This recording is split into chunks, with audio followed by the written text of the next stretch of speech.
Warm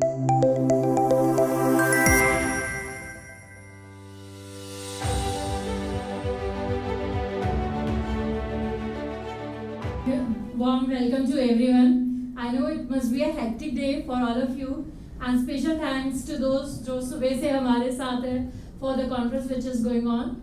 So without further wasting time, would like to welcome Avinash sir and Rahul sir on stage to moderate this session. Thank you so much, sir. Please join us.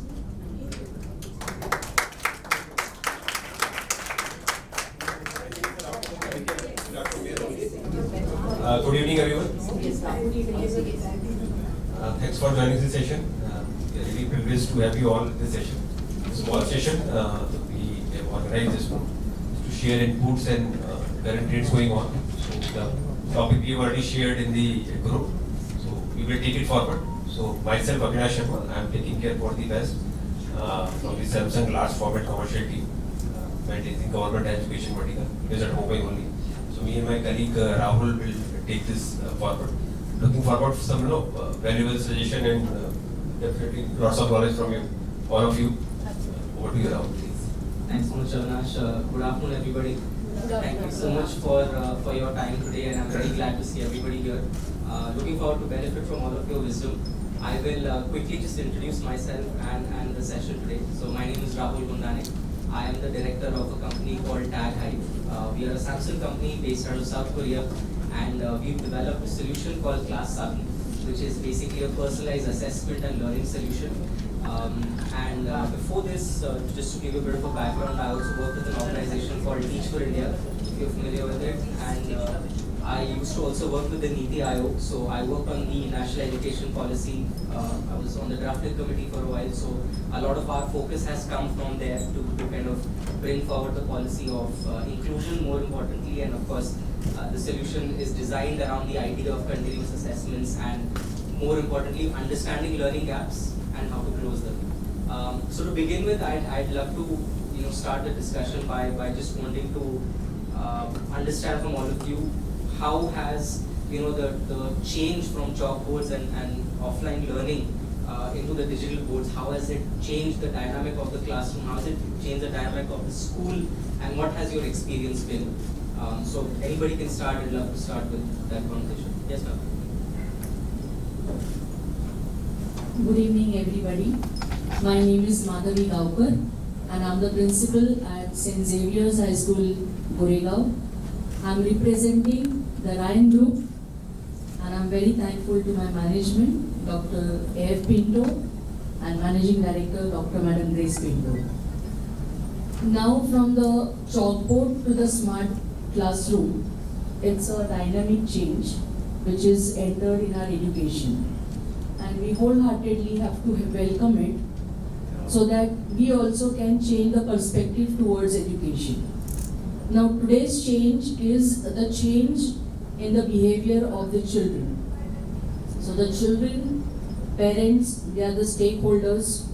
We need to understand the mindset of the children, and this is the best way where we can reach out to the children as well as the parents. So the chalkboard, definitely it, the curve totally vanished, the time consuming process. It's become more faster, and we can reach out to the first bencher, to the last bencher, and we can monitor the children's emotional as well as their academics growth, and we can understand the concerns that they have at particular concepts, and we can resolve it at the same time. Even the involvement, interactive sessions also has to happen.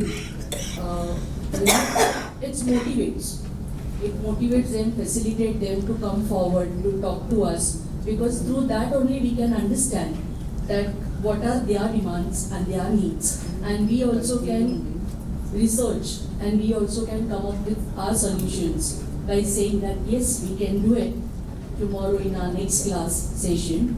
Even the home assignments, also evaluation process become more faster, so that whatever assignments they are uploading on their particular apps, maybe ManageBack or MCB, whichever platform which are being provided to the parents and the children, So even assessment, evaluation process of home assignment. So academically also the children can maintain the quality in their understanding and come up with greater understanding in every concept, in every subject. So I think I should sum up by saying that yes, digitalization and going from chalkboard to the smart board, we all have to welcome it and understand it. So that this is the way, and today's session also is happening from the digitalization to this, the auditorium, a small auditorium, that we all got invites. We are here to understand each other's, and since morning it's so enriching sessions happening, listening to you all. It's all learning happening. It's so motivated since morning till now. We're not even feeling that we are tired or something like that. Even that thought is also not come to us. So we all are smiling faces, saying that we are happy over here. Getting connected. Thank you so much. Thank you, ma'am. Thank you so much. Just one question, madam, I can ask for you. Any Yes, sir. distinguished feature you feel like one or two distinguished features you feel from transformation class, like one or two specific improvement in the class or the student behavior which you like to highlight, if any? So the differences between understanding their, their academics need and their emotional need, it's improved, sir. Perfect. Yes, because in today's generation, we need to understand them. We need to listen to them. So this digitalization, and then when we are doing presentation, that allows us to understand them, to listen to them. So more on communication. So communication lab is being formed in each and every classroom. You don't need to have some auditorium discussion, or you need no need to invite anybody. So every teacher is become a resourceful person for them. So when she is also doing or he is also doing their presentation, they are happy. They are happy to see their teachers standing in front of them doing this presentation. And they are also, today's children are very, very, smart enough in grabbing those things. The smarter moves they are taking up. So whatever teachers are displaying in front of them, they are picking up very faster. And they are very, very, very quick enough in that. Thanks, sir. Thank you so Very well much, said, sir. ma'am. And as a parent also, I feel that it's become very, very, easy to access your child's growth also. Even those platforms are provided to parents. As a parent also, I feel so good that whole day we are at the school. We cannot monitor what our child is doing at our school. So even it is easy for us. What comes for the home assignments in terms of submissions. So even we as a parent also feel so good. Thank you so much. Thanks, sir. Thanks. Talk about two features which was your best time. Speaking about two features that the two features, if I have to say, it is digitalization has helped the classroom to become more engaging and more interactive. Because as history teacher myself, we could not bring history alive to class and teach about World War to them, show them about it. But today with video clippings and all that, we can create that simulation and environment, and what values which we wanted to teach to that, it is possible because of digital ADX or multimedia. So I would say engaging and making it more and more interactive. Thanks, sir. Good evening, everyone. Honored and privileged to be a part of this entire panel today. Speaking about this topic today, I would like to bring to the notice that digital devices were not new to us. We have been using the mobiles for a very, very long time. And we started off by using Skype, but very few of us were actually onto Skype, maybe for corporate meetings and all. But thanks to the COVID situation, we actually came into the mobile devices. All of us, our schools came, global educators came together. So digitally, we have never been very far from it, but the current generation that we are talking about, Gen Z we call them, Yes. the ones who are very difficult to handle, we say, they are not actually. They are natives of it. we just migrated into it. So when we talk about digitalization in the classroom, it has actually enhanced the teaching learning processes. From where I come from, I handle from KG to PhD. Our campus is a campus which is like 25-acre green campus. All of you are welcome there.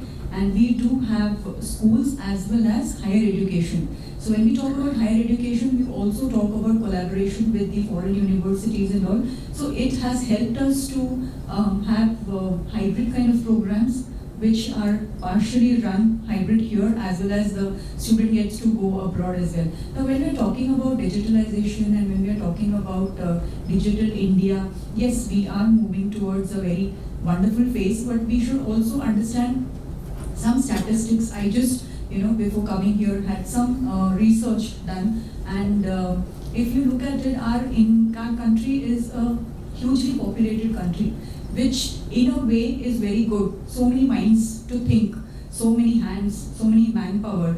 But when we talk about the internet penetration, sir, if you see, rural India has only 40 to 45% internet penetration, and in the urban India, it is still only 75 to 80%.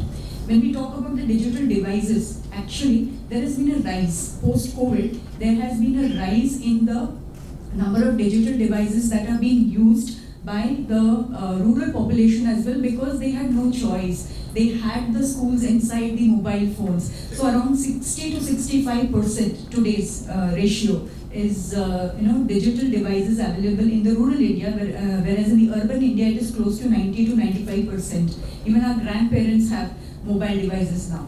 And when we come to the digital literacy, just having a mobile is not enough, just having a digital device is not enough. How many features do you use in the phone?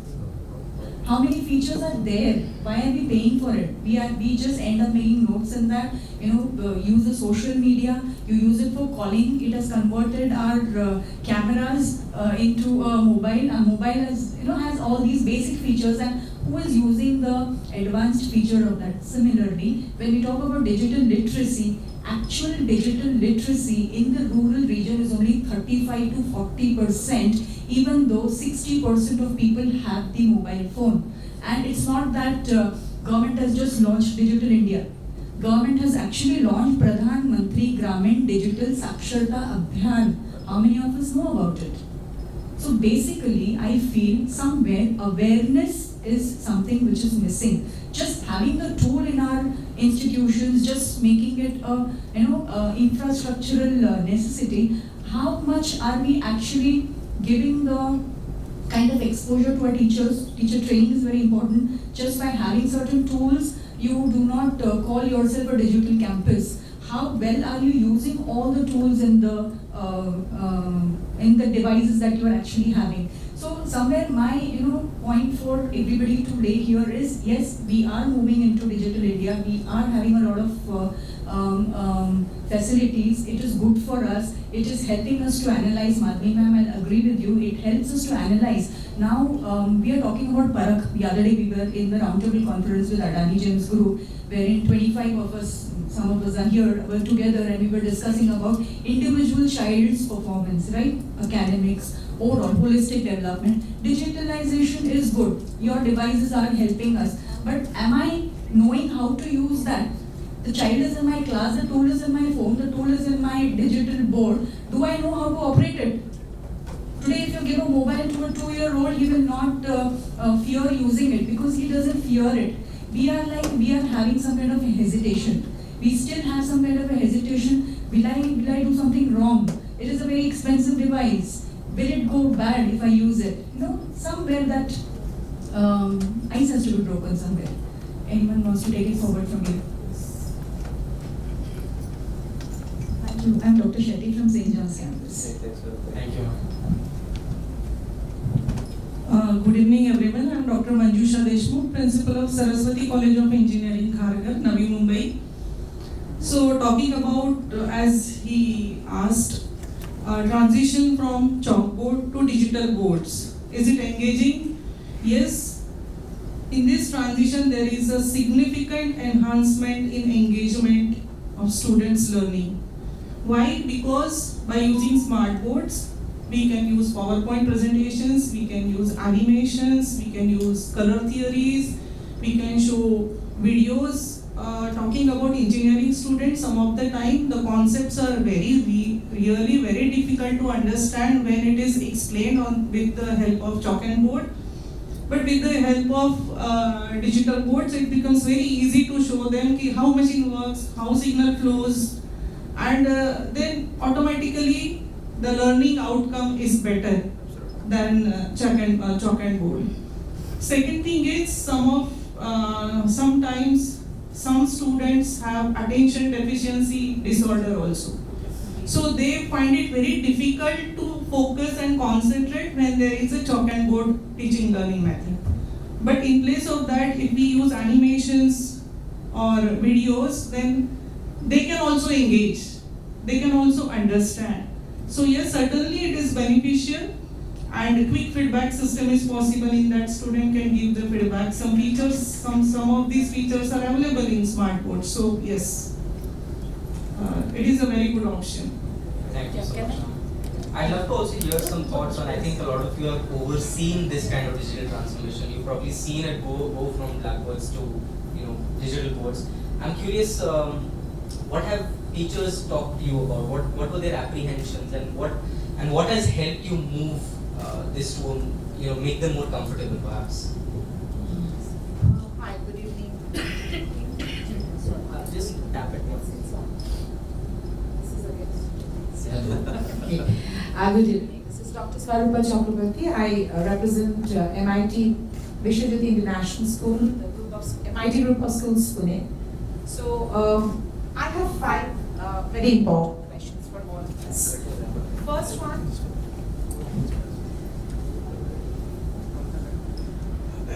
As you question, that's a very interesting questions. First one, whether I think we as teachers we have good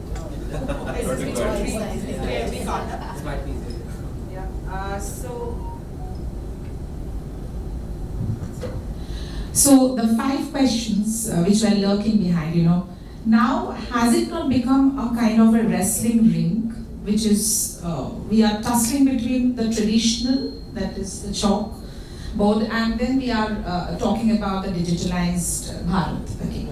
Now, if I'm talking about digitalized Bharat, definitely it refers to the vision of transforming and empowering each of us and giving a platform. But are we adopting to it or adapting to the changes? If the digitalized campus is given to us, are we really framing into and giving the training to it, the right kind of training, as Dr. Madhavi said, that we are scared to use the transformation given or Dr. Shetty.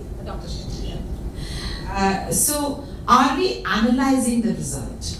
Okay, the digitalized campus is made for us, and whatever integration and everything is set for us. But at the end of the day, are we analyzing it? I don't know why it's I can be clear with that. Please go ahead. Yes. So are we ever taking the learning curve? Okay, we have set a classroom, we have given the teachers. Are the teachers getting adequate training for it? We have installed, but how much training goes to the teachers? I don't think so. As we are talking about the rural India, I'm talking about the urban India. Hardly I see that, the management at times are skeptical in transforming the campus into the digitalized campus. If at all it is installed, probably they give 30% of the campus to be digitalized. After that, whether we are analyzing that concept, whether how much it is going for the children. Now the question which you're asking, that how it has developed, no doubt, it has enhanced the visual learning, which ma'am just now she pointed out. It has improved engagement, it has given kind of a configuration of ideas which is going to every corner, wherever the remotest, like giving the test papers or whatever. But my question to all of you is that how practical it is, whether the set of modules which are installed or inbuilt in the system which is being installed in the digitalized campus, how much we are using it in a true way, if anybody can highlight it. These are my questions which has put forward because the entire campus is digitalized MIT, but I doubt, like, how many are empowered, how many of us really analyze it, and how many we go into the 5.0, the developing curriculum, whether we are enhancing it. There are companies, those who are they are inbuilt, but as educators, how much we have given the input into it. Perfectly summarized, madam. Just 2 points I would like to highlight of this. One is the how we are planning, and the second part the execution. Giving the highest sort of people is not of any use unless until we know how to use it. Exactly.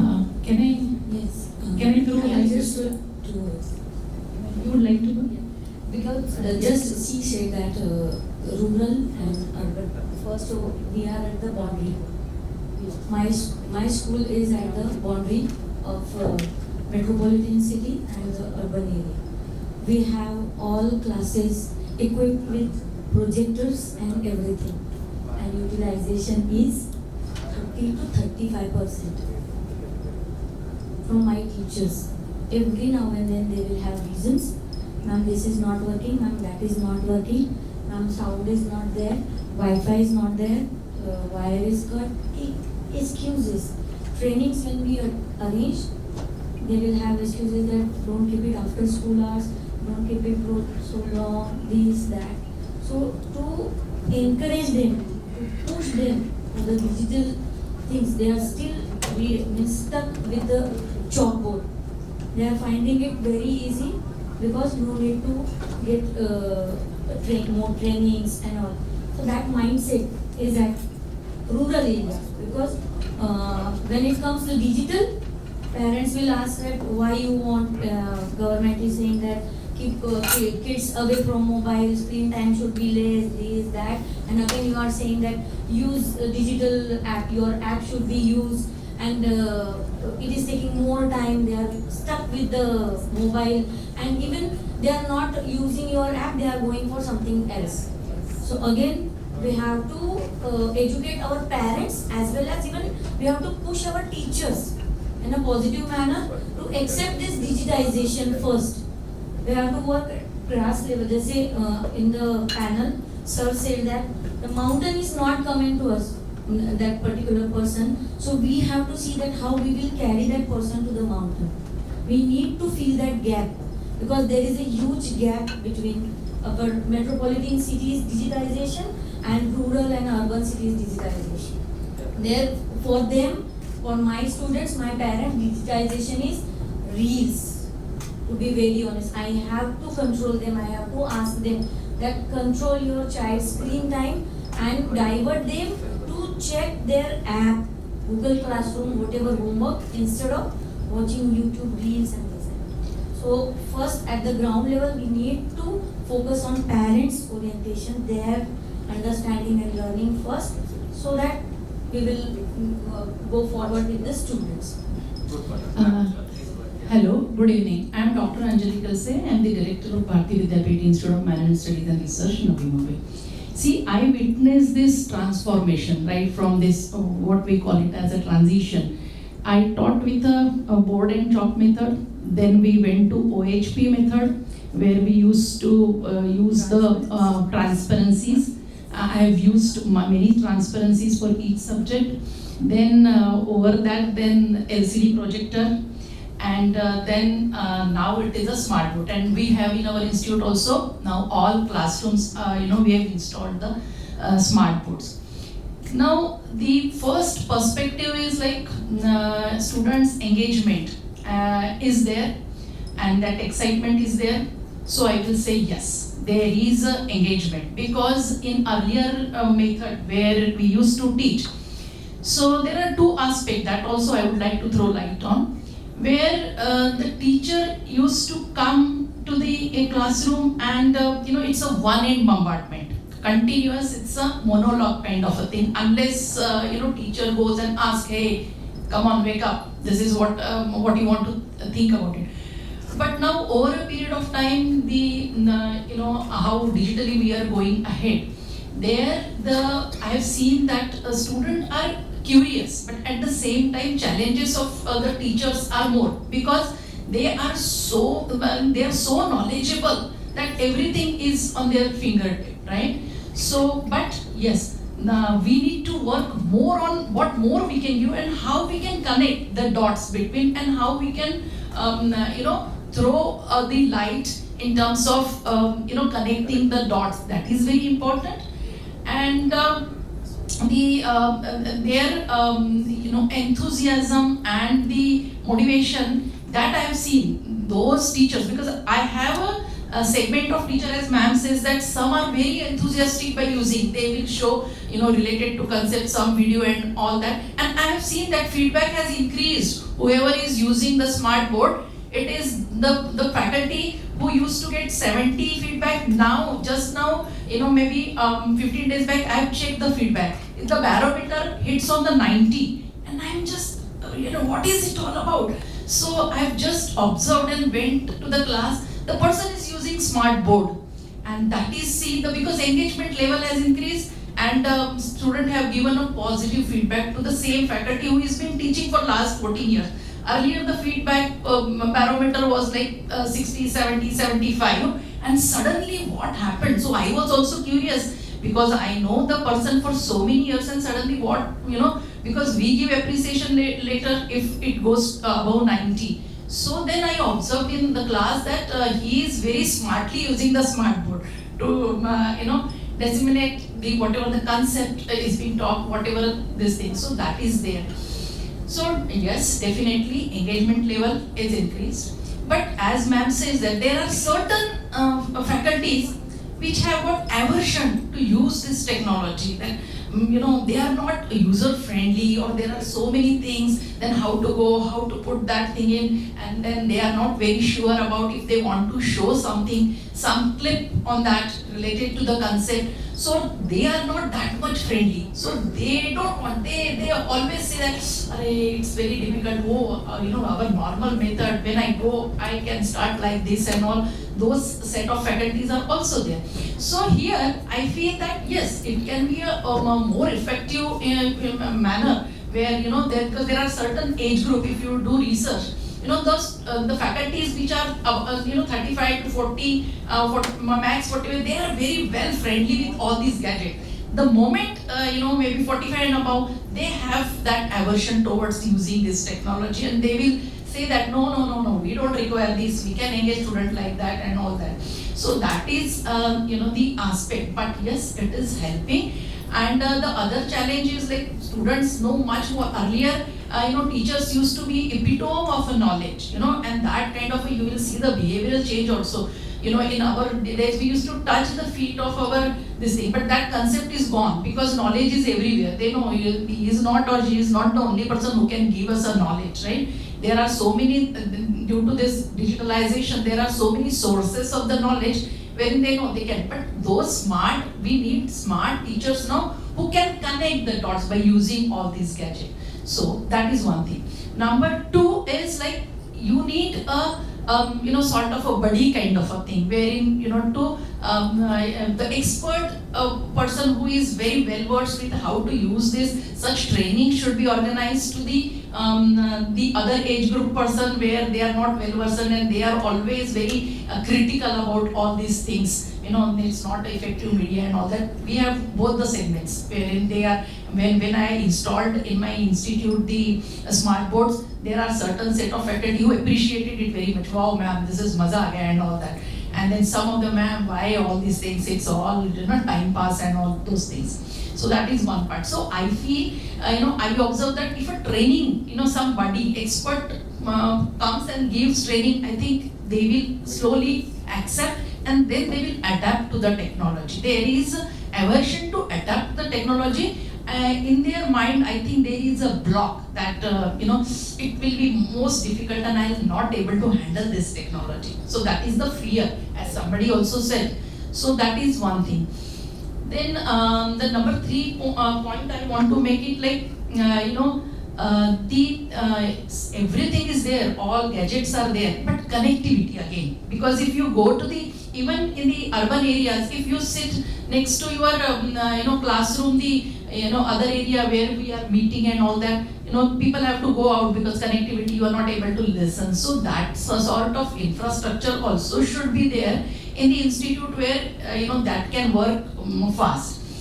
And along with that, I face the problem now because everywhere in my institute, I have installed this smart board maintenance, because I've been after installing that, and I have to be after the person that come, and now we don't know much about it, whatever we could do, basic things, but that is not working, then it is stuck. So that kind of support also should be there to encourage, the institute to use this, because it is, in a way, it is in your hand how to make it effective. But there are certain barriers also, which I feel because I am facing it. So you are stuck. If your smart board is not working, stuck. And students are so used to it now, they refuse to sit in the simple classroom mode now, because the other section is using, so we also want. So, we have to run after it. So my point I want to make it here is that the other supporting things, to these such kind of, when you are going for the digital campus and all that, those kind of support system also should be there, that there should be a proper infrastructure, support system, maintenance. Then yes, you can have it. And on the other hand, there should be a training to the others. Expert can support and train the others, those who avoid the technology. So there is a clear-cut division of the faculty members in that. So this is what I feel. And maybe if we talk about the rural pocket, wherein even in urban city like Mumbai we face the electricity cut and all, but we have those generators, we go with the generators and all that. But what about the, into the deep pockets where, most of the time electricity is not there. We can carry this thing because we are in Mumbai. So we can go away with the genset and we can go ahead with this. But there are, as the you might have seen that in the policy makers and all that, they talk about the supportive infrastructure. But I think it is still not, we have not reached to that level up till now when it comes to the rural pocket and that to the connectivity and all that. So I think that part also we need to, this is, I think, my stake on it. And the more thing is that our fraternity, sometime I get scared and then, maybe our job will be eaten out in coming 10 years because, you need not have to have teachers now. Everything is, the knowledge is at fingertips. We are not epitome of knowledge now. So it is like, that is another challenge faculties are facing, that what I should take more to the classroom wherein they don't know, because just they Google it out and they find out immediately this is what, and they know everything. They go to YouTube, everything, students. So that is also one of challenge we are facing, that what more we should take to the classroom. So that is another aspect. So this technology keep faculties nowadays on toes. That yes, I know more. But yes, it depends upon how you use it. But definitely, I feel that supportive mechanism is required to go ahead with this. So that is what my stake on it. Thank you very much. So just one line only. Yes,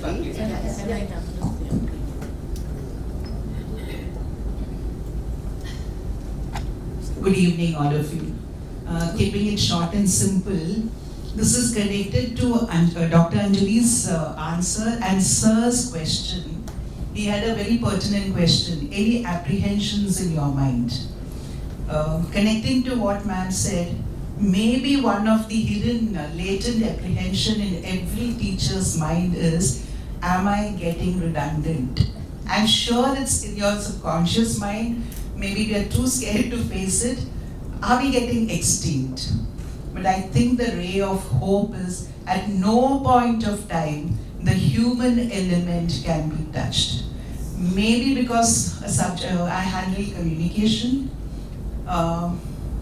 where I feel no amount of backup in the form of textbooks or anything can replace what we can give. So even if you take any textbook on communication, none of them have anything on articulation, modulation. Yeah, they have lots on how to do presentations, but there are many human elements which are missing, which I feel only teachers, when they go to the classroom and address the students, they get it. That's it. Thank you so much. Thank you so Can much. I add something? Taking lead of what Dr. Anjali said, yes, we live in two Indias, you know. One is for the classes and one is for the masses. Regarding apprehensions, I would like to state some of the examples, the concrete examples that I have experienced. I am a state board school head, and I had the opportunity to visit 16 districts of Maharashtra to see how we can elevate the standard of education through the Ministry of Maharashtra.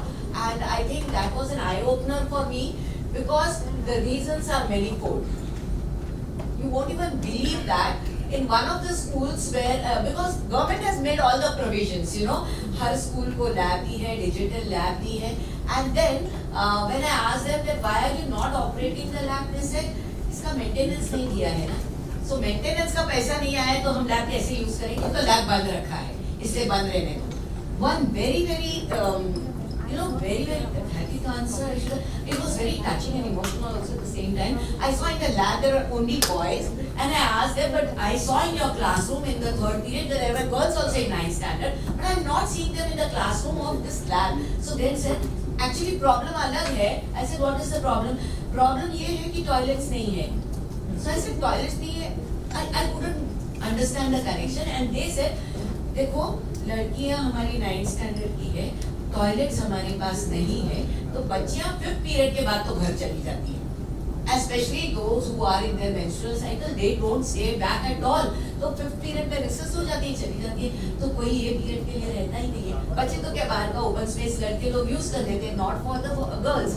So the best thing is girls go home, and that is why they are not getting digitally literate. Can you believe that these are the things happening, which I have seen with my own eyes, and I have reported it to the ministry that this is what is happening.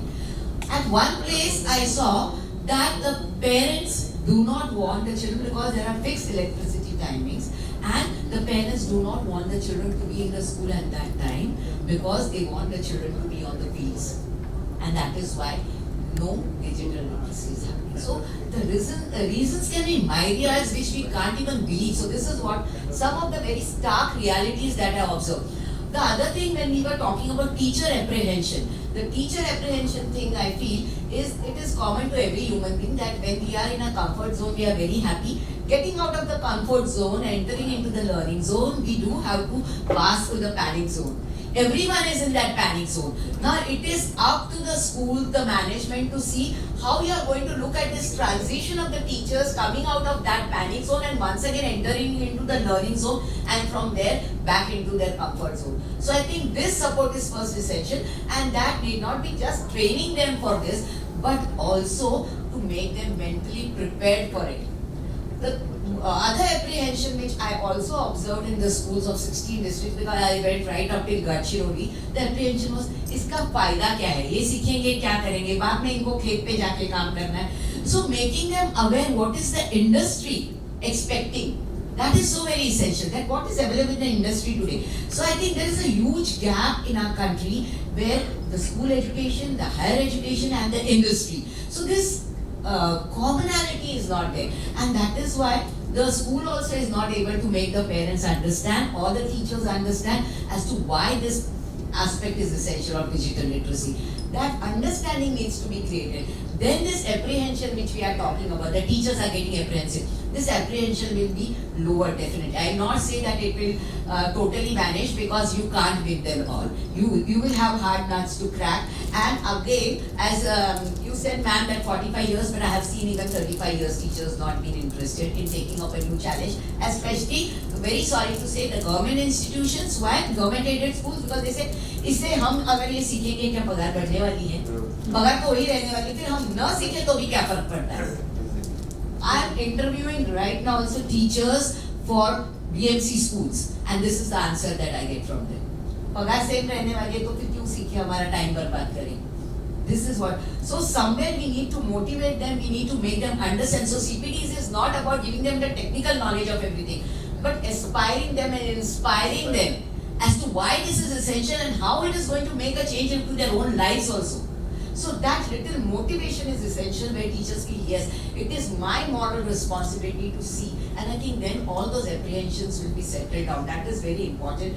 And lastly, I would like to say that after doing all this, when we are setting up all these digital labs, I say smart schools are created, and she spoke of, all of you all spoke about CPDs. I also feel not just CPDs, but the proper data analysis of everything. Having that in the right place so that you really know whether you are knocking at the right door or not. You know, that is very important. And all this digital literacy of yours should be connected with the socio-emotional learning of the child. Because knowledge may be available at the tip of your finger, but not wisdom. And that wisdom lies with the teacher. So teacher should know how to integrate it with the wisdom. And when the teacher is made aware of this, that it is not you who are going to get redundant, you know. It is your wisdom which is going to enable to take the children ahead. That feeling of importance. Today teachers are feeling very apprehensive because they are feeling that the Gen Z is much more ahead than them. Why are we here? But I think when we are able to convince them that your wisdom is very, very essential to be a part of the classroom teaching, the change will come about. Thank you so much. That's right. I will request you there's some snacks on the table. Yeah, some great points there. I think one point that I really loved and something we also believe in is how teachers can be facilitators of learning. Exactly. You know, don't have to be sage on the stage, right? And ma'am also raised the point of one-way and two-way communication, just making sure that, you know, students have a voice and you are facilitating learning. Any thoughts there? I'd love to hear that. Sir, please, if you have something to share. Good evening all. My name is Professor Dr. Bajrang Sutar. I am representing Sri Sivaji Maratha Society's College of Architecture, Pune. I have heard all of the expert people, they are talking about the school education, higher education in regard with the implementation of Digital Bharat. What I feel that currently we are in such a phase that there is no option that without adopting the Digital Bharat skill programs. But what I observed that 50% population is urbanized and 50% is rural population, where there is a tremendous gap. Some people have already told, but I want to further address that the Skill India, employment and resources. So all the technical institutes, maybe the school level or in higher education level, all the societies, they have to take care to create the basic foundation. And the institute like this or the government has to the subsidized the accessories or maybe the basic foundation to the particular institutes. And in rural India, we have to cluster from Kanyakumari to Jammu Kashmir, clustering of the schools. Then it will be enabled to conduct more and more awareness program in regards with these facilities. It is a small story that the current generation kid, student, maybe 9, 10 year age, he want to test his teacher. And he want to ask him, we will take the now examination of our teacher. He started, sir, we want to conduct one examination. So he said, you please conduct because he is a teacher, or maybe she is teacher. And he said, and he had his idea in his mind that anyhow we want to fail the teacher in this examination. So he catched the butterfly in his hand and asked the teacher, sir, tell me, where is butterfly and how it is? He said, nothing. Whether he want a question, the butterfly is alive in his hand. He said alive, he will crush it and he made him die. Second question was, the teacher was saying that the butterfly is dead. He said this is alive. The tricky questions were put by the student, and but our teacher is so smart since ancient time. He said the butterfly is not dead or is alive, it is in the hands of you. You take care of this butterfly, then it will be positive outcome for you. And that is why our teachers are very smart. They are also holistic doing way, but there is a need to have a good training at the respective concerned sections and society. Apart from that, this digital education is the only the tool which we are thinking here at metro cities only, maybe rural India also, but what is the outcome? the psychology of the parents, psychology of the stakeholders is most important. So stakeholder psychology is leading towards the employments, resource base. There are the 1,000 doctors, 1,000 architects, 1,000 engineers, and where is the supporting skill enhancement which is under coming a national education policy. NEP has straightforward told that 100% education, 60% is within the parent university, 20% to the self-research, 20% as a model based outside. That is credit-based system. And that is happening, and that rate should be, if you incorporate it into digital Bharat, it will be automatically, we will take care of this new era of the education. I hope so.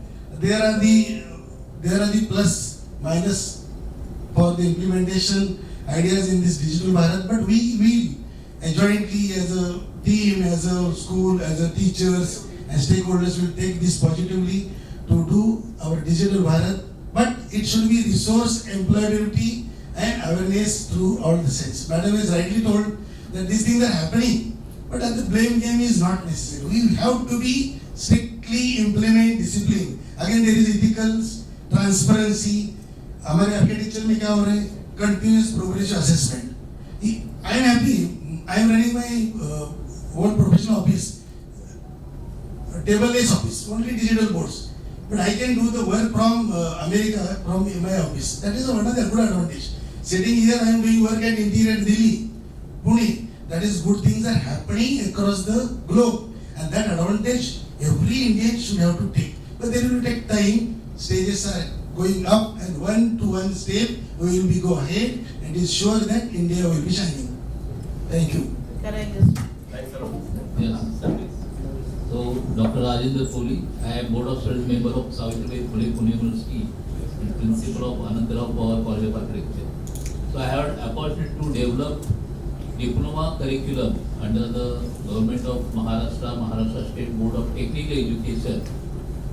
And in this particular, the professional courses, some 50 programs we have designed under this mentorship.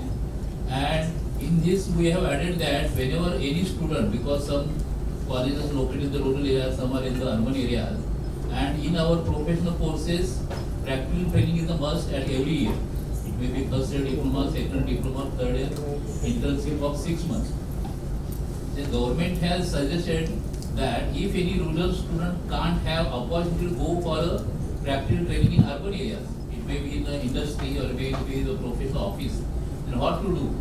In that we have incorporated the National Skill Development Council's this practical oriented or professional courses in online mode with 2 to 4 digits, and like that so many courses we have given as an option to the student if he can't go for 1 year's alternative for his 6 weeks or 8 weeks practical training. But compulsory we have done that he should go at the final diploma, that third year, for the practical training with some industry or with some professional. Like that, in degree courses also, in university we have so many electives. And in that electives we have kept that elective as open-ended. So here also we have given the students that he can develop the skills which are required for his employability after profession. Because we see that most of the academic syllabuses of the traditional universities can't give the 100% employability or guarantee for employability of the professional students, or like engineers, architects or other many professionals. So here that opportunity has given student that in this elective he can opt for some digital platform and undergo that courses, and which are also certified by our Board of Studies. So like that, the student when he goes up to 5th year, because our degree course is from of 5 years, he can develop so many skills in these electives, and definitely that can have him to have a good employability. Now considering the classrooms or infrastructure also, previously we are having for 40 intake of batch 1,200 square feet studios. But after seeing last 10 years the working style of the students as well as the professionals, students are working on the laptop. So that classroom also have reduced up to 60 square meter, 600 square foot. And the time consumed for the students' reviews, that normally for one architect design project we require 25 to 30 minutes if physically we have to go for 20 to 30 seats, drawing seats presentation of the students. So within 10 minutes on the digital platform, we can have so many reviews of the students, and also here most of the experts from other states of the in India, they can also join on this platform and they can give the critiques or input to the students. So like this digital platform has taken a great, I suppose, initiative and a good response for the coming generation, where they have enhanced their skills also and enhanced their education and their professional qualities also. Thank you. Thank you very much. Good evening. Sorry, ma'am, just have something. Please go ahead, ma'am. Sure. Are you? Yes, ma'am. Yes, Please, ma'am. please. Yes, sir. I'm Dr. Nandita Mishra, Director, Chief Nurse Institute of Management and Research, Bandra. First of all, thanks to ArdorComm for arranging this, and we all are in fact having a great discussion here, mostly because we all have witnessed the difficulties that we have faced and the challenges that are going to come. So when I was asked that this is going to be a panel discussion, the first thing that we are Digital India is somebody sitting in Delhi could reach out to us because somewhere we were in social media or digitally present, or our institutes have shown that yes, we are digitally doing something. That's the first responsibility which we feel. But once the COVID is over, like we all got too much introduced into having a digital platform, most of the, because I am from a business school, we have started thinking that the online practice should be there much. That's there because everything should be very physical and offline teaching should be, which we also encourage. But one thing we must understand is always have a hybrid mode, because every student who is with us now, a graduate, is going to graduate in 2 years and going to touch the industry where he or she doesn't know in which part of the world his project will be. So I always insist that there are certain courses which should be there digitally. When we talk about digital, as a director, which is, and all of us are from that senior level, leadership is very important in digital. Our leaders, if today I am a leader and I say that you have sent me in an email, please send me a WhatsApp so that I will check my email. That is the first failure of digital maturity. We are talking about paperless office, we are talking about having, but the entire discussion I think should be on how are we taking our digital maturity. That is because I feel when I talk about leadership, I have to also speak about what is my access to my, the promoters of the business, because there is a huge investment required in digital, making a campus digital. Like Madam was lucky when she said that she has all her classrooms with a smart board. But we have 24 classrooms, of which all can't be provided with smart board. It is not possible, because the moment I go there, I would be asked that what is the ROI, how are you going, because it's a huge investment. And huge investment not only in terms of the smart board, the maintenance, the usage, and the misplacement of the stylus. After the lecture, we all go hunting where the stylus of the smart board has gone. So that could be one input which I always feel to give, that can there be something that it is incorporated there or it is planted, and I just take it and I place it back there, because the stylus gets misplaced and it's pretty expensive. Yes. What I have done is, like, it is not possible that once I go, I know everything about the smart board. Did we know everything about the laptops? Did we know everything about using OneDrive? But today I think all of us, that is digital maturity. I'm using a OneDrive sitting here or sitting anywhere I can access. Are we giving this access to our students? Are we training them? Smart board is only one part of it. Is my admission online? We all say, no, we want to see the candidate here right in front. Damn it, today the candidate is with you offline, but tomorrow his or her interview will be online. Is she prepared for the digital part? Where to keep the camera mute? How to speak? What is the body language? Are we able to reach out to them? Am I able to see how to adjust what are the new features that Zoom has or Google Meet has or any of this platform has? SWAM has so many courses. Coursera has so many courses. The moment they do these courses online, whether it is digital or it is any other course, they have an interface with them. that takes away the fear of technology. I think that is one thing which we should encourage, to take away the fear of technology. I tell my students, go make reels on this. Go and post it on Instagram, but when I teach economics, and you must be wondering what I do, because if I'm teaching them economics, I'm teaching them something about sectoral analysis, we try and give them a project and I say, go and post this reels. They know how to make reels. And while they're posting on Insta, while they're posting their reels, they know what is the ethical mark which they should not cross, what kind of meme are they going to use.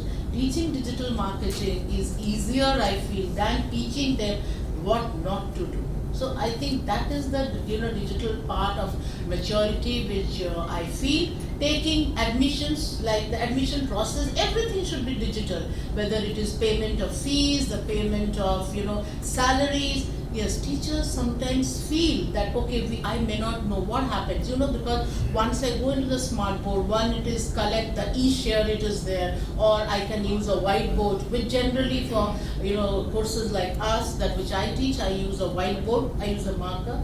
But there are finance courses, so derivatives.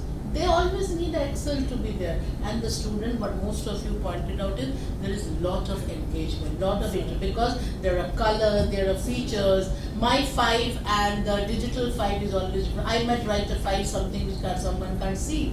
I might write something with the first 4 or 5 benches might see, but the last bencher may not see. But that is the kind of engagement that has happened. But as we all know, we have to look at how do we take out this screen addiction. The screen addiction, because their span of attention is shifting. The reason for which digital or technology came, and so I would have happily continued, if not with the chalk and talk method, at least with the marker. We all went to teaching with the marker, and it's very easy to teach economics with the marker because I can just erase, I can take a curve and do all that. But that's possible also in a whiteboard which we use. But the digital system came because the student's span of attention was coming down, and hence engaging with something that is interactive. That is what has technology proven. It is not just technology, it is a requirement of how this Gen Z has changed over a period of time. But then if there's too much of digital addiction is there, how do I manage that? How do I balance that? I think these are questions if we address, we will be able to, because technology is for us to use it. And if teachers get scared, I say don't worry. There are very smart students in class, which I can always say. Teachers will never be replaced because the knowledge, we might have an AI who will teach me how to say interview. Hi, sit down, this is the way. But what a teacher knows the student that this is the weakness, AI will not do that. Ask the student, they will happily do it. There is a two-way learning, there is no harm. I always say, I was not born with technology. Ask the students, they can come. The moment I take out that, okay, I will be considered, oh, she doesn't know technology. No, we know much better than that. Okay, so that, I think these kind of things, that is again, that's what I said. If it is technology and we all are here, I think it is got to do with leadership. Thank you so much. Thank you, ma'am. Thank you very much. Thank you, ma'am. Yes, sir, please go ahead. Good evening. I am. Hello. Yes, tap it once. What is it? No, the button, once you see a mute go off on the screen. You can take this. Yeah. Good evening. I am Dr. Chetan. I am Senior Director with Amity Global Business School. So I handle Pune, Mumbai, Bangalore and Hyderabad campuses. And we deal with only post-graduation, that is an MBA program. So initially I thought I am an odd man out over here. But eventually I thought I can bring a different perspective over here from a post-graduation point of view.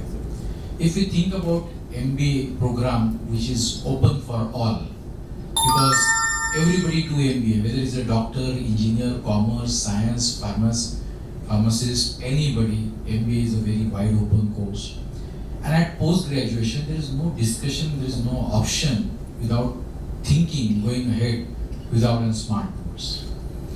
In the race of the world, India is among the topmost countries when we talks about intelligence. And our Indians are known for that. You take any country and any continent, why we could able to match that? Because of, yes, we have a lot of challenges, constraints at rural level, but there is no harm in adopting the technology for those for whom it is possible. Because at the same time we also need to think about those advanced learner who can take India ahead, right? So in my view, because in post-graduation course like MBA, who are being in the corporate of tomorrow, they need to be adversant with the technology.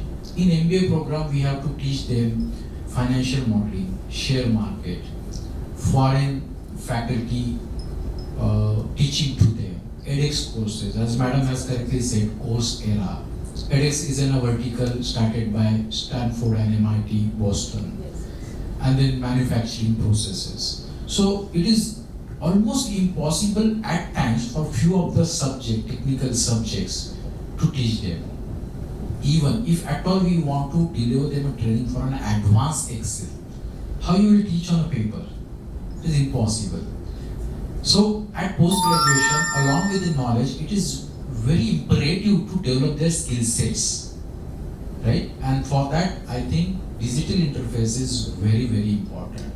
Now, when we talk about post-graduation program, and if you ask me, even now, in spite of many challenges at a ground level, still India is doing better because of an online and digital interfaces. If you ask me about online programs like MBA or BBA, now UGC and Government of India has made online programs and degree equivalent to a full-time programs. There is no difference. They have been treated equivalent by the industry also. How that has been made possible? So India has witnessed right from taking admission online till getting the degree online through the convocation. Everything is digitalized. So this change we cannot neglect. And there are many things like the class is always a mixed blend of slow learners and advanced learners. So this digital interface make us enable to them about adaptive learning, where the content of difficulty of the content can be manipulated depending upon the slow learners and advanced learners. Now, when this discussion is going about from chalkboard to the smart boards, I'm going ahead of that and talking about technical spatial boards are leaving smart boards behind. Now we talk about technical spatial boards like not only limited to the smart boards, but Bloomberg terminals are being set out all the advanced premium institutes to make students realize what is the live data on the stock market, what is the crude oil prices going across the globe and how it affects. A lot of online simulations where they can actually invest their money and trade and can do the things. So these kind of experiences cannot be given to the budding tomorrow's vice presidents and general managers who are learning with us today for an MBA program. So I think for those institutions and students who can afford foreign technology, we should definitely take this advantage with due consideration to the challenges to the rural India.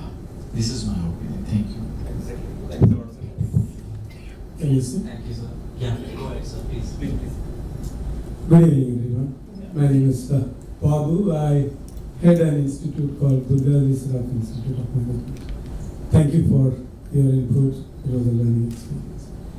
I like to say three things from the student point of view, and from a teacher's point of view, and from an admin point of view. Because I've been a student, I've been a teacher, I'm a teacher, also I'm an administrator.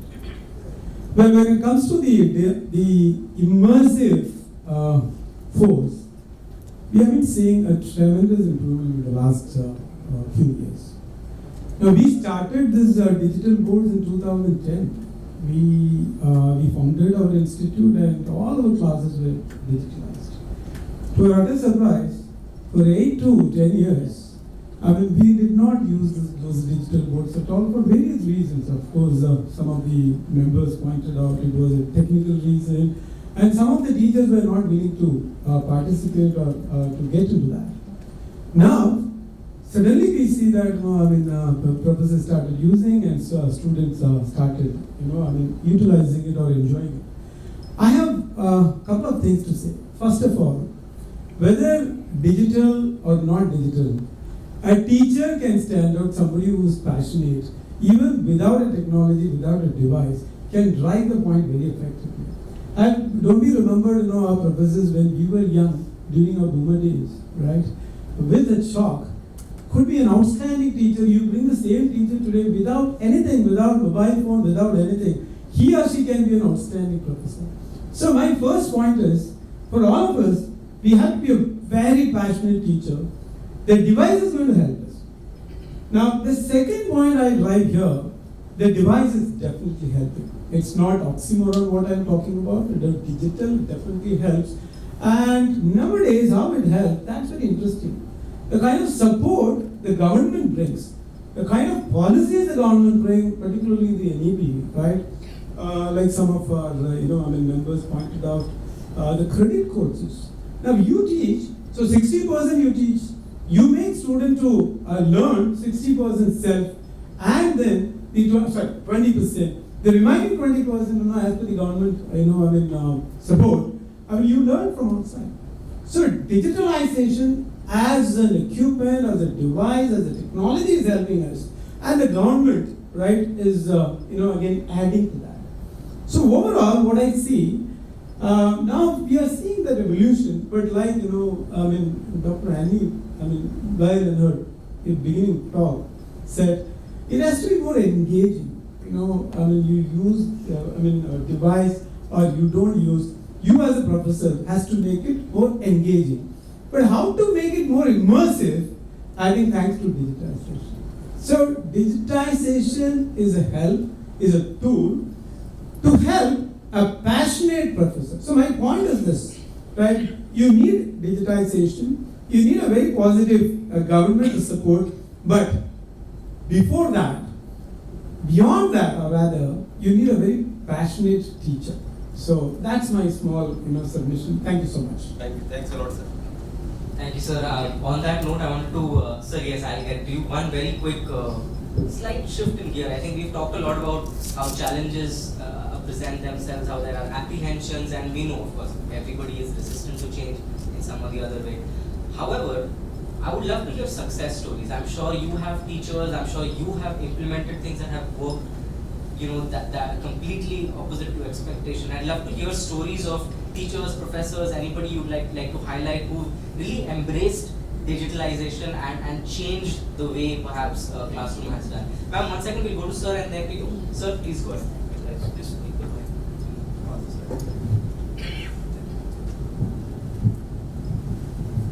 Thank you. Good evening, everyone.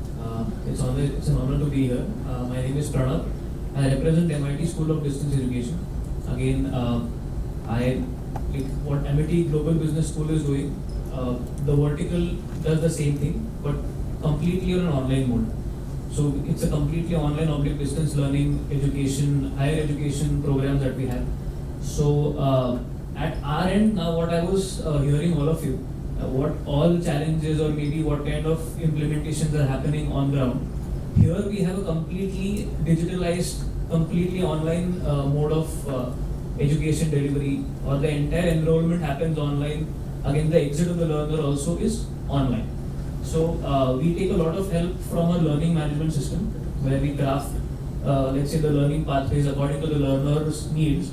But again, the difference I want to point out over here is these guys are working professionals. They are into the field of work.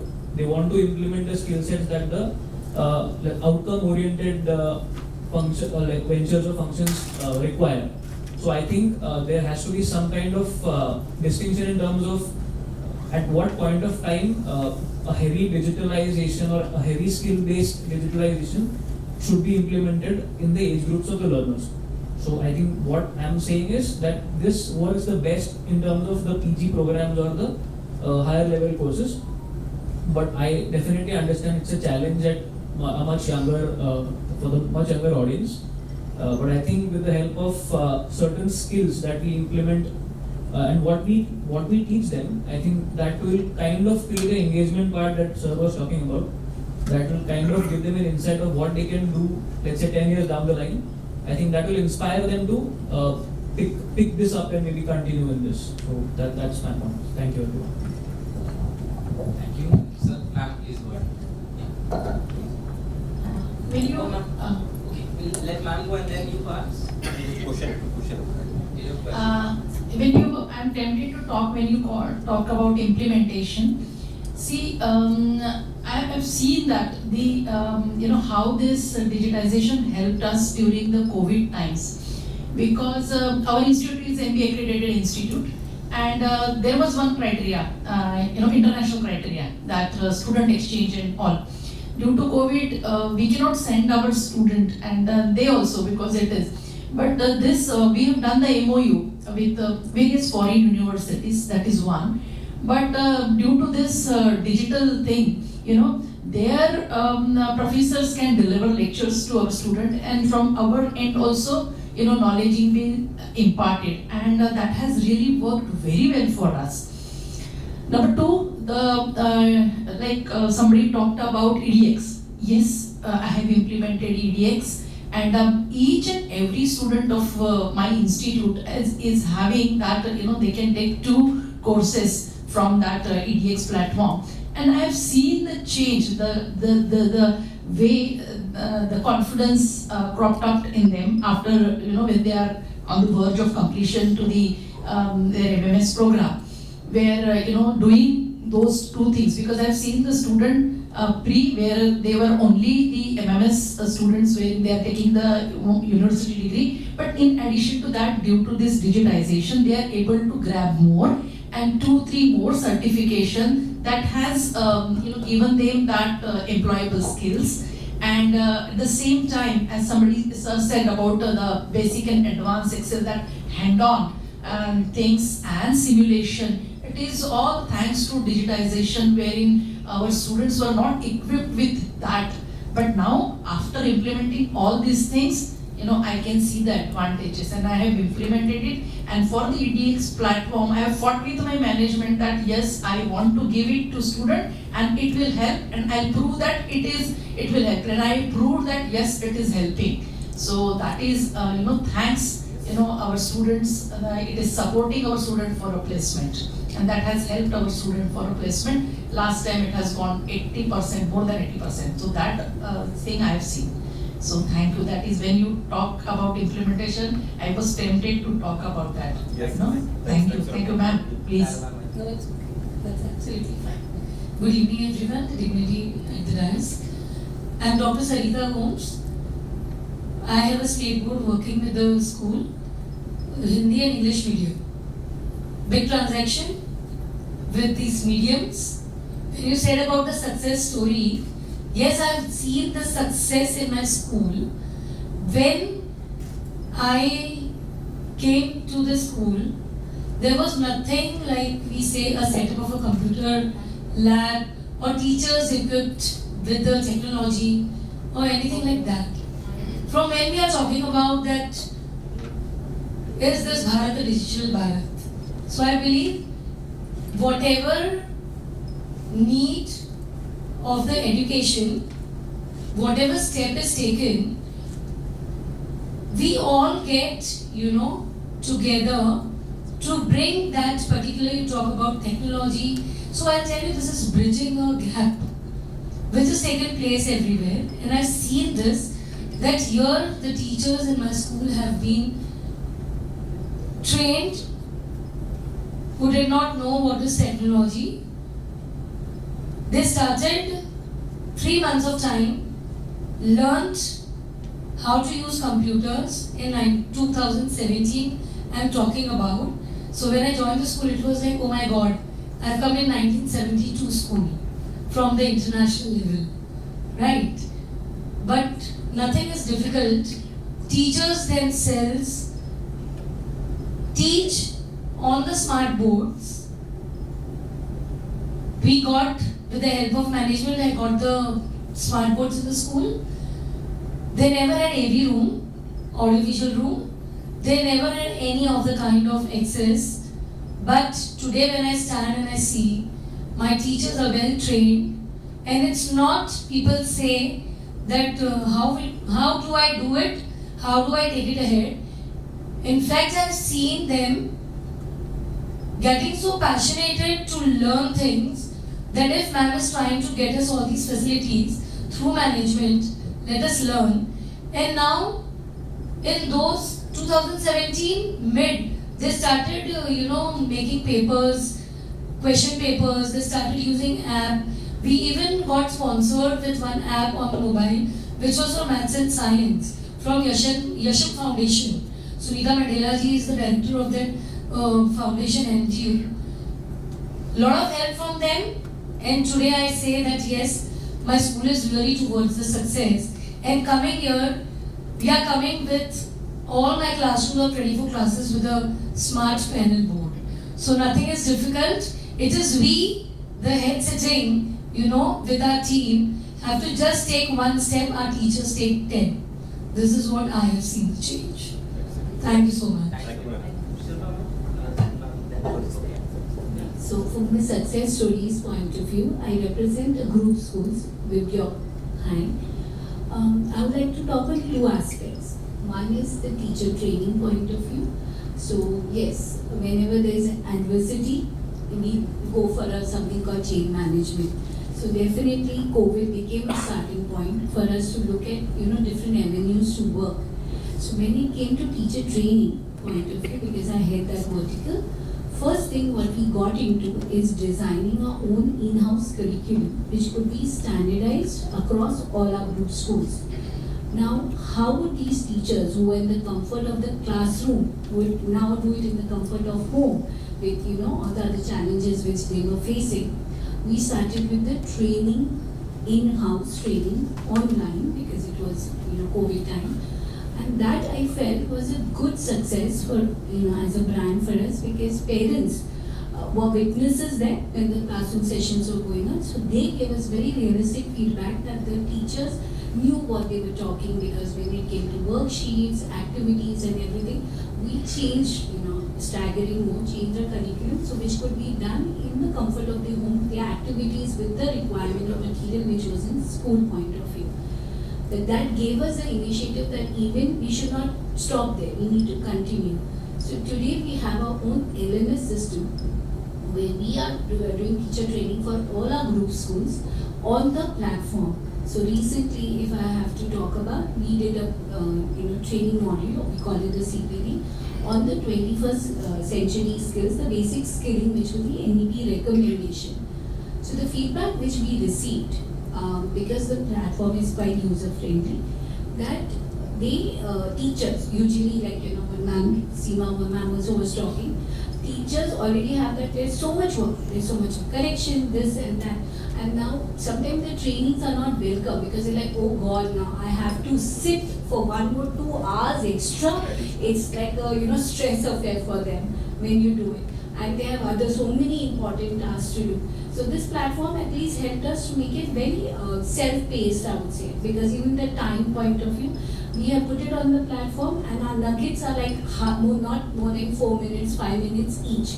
So like my management, the trustee told me, you make the nuggets in such a way that, if the teacher is even using a public transport like a train or a bus, by the time they enter the bus, to go home, by the time they reach home, the nugget should get over. So they could utilize the time that way. Yeah, so I think it has saved a lot of, heartburns when we did it online. There was more welcoming so that they could do it. So we didn't go pure online because then to understand the success rate or the feedback gets difficult. So we have had it in a blended manner. So the entire training module, self-study, happens on the self-made, which has become cost-effective for me because we are pan-India. The reflections to see the impact analysis happens in the classroom scenario because the end user, our whole focus is on our students. So we want to see that whatever the learning has happened, really it has benefited the students or not. So there's a reflection which the teachers do and record on that document, which is also then put up on the platform. So for us at the head office, we do the analysis that how much of percentage change management has happened or the change impact in skilling has happened. Second thing I would talk about is the class audits because we have this as a mandate for our group schools. We observe our teachers, which is an internal audit system. So initially we used to do it in the physical mode. Personally, when I have observed, I have also been told, because I saw you ma'am, we forgot everything. And some of my colleagues are here who are with us in Vipya.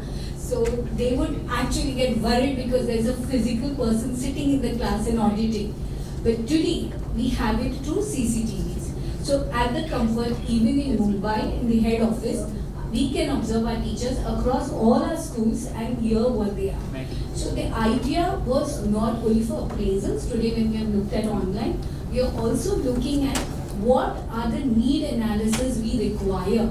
Because when we are doing a physical audit, I could hardly do maybe 6 classes during my one visit. But today, because of digital, we have all our database, stored over 2 months, 6 months, we can keep it. So I can always go back and see the different recordings, see what is the need, if there is an issue, what is the, maybe the lesson plan change I have to make, or maybe some activity they have said it is not, maybe the class size was not appropriate. So there's a lot of learning. So as was saying, I totally agree. Digital is there to enhance our teaching and empower us to become better educators. So these are the 2 things I would like to speak on. Thanks. Thank you. Good evening, everyone. I'm Dr. Shilpa Gewale. I represent Rejoice International School, Malad. Well, I just missed a little bit in between. I'm sorry for that. Apologies. So, yes, I would say.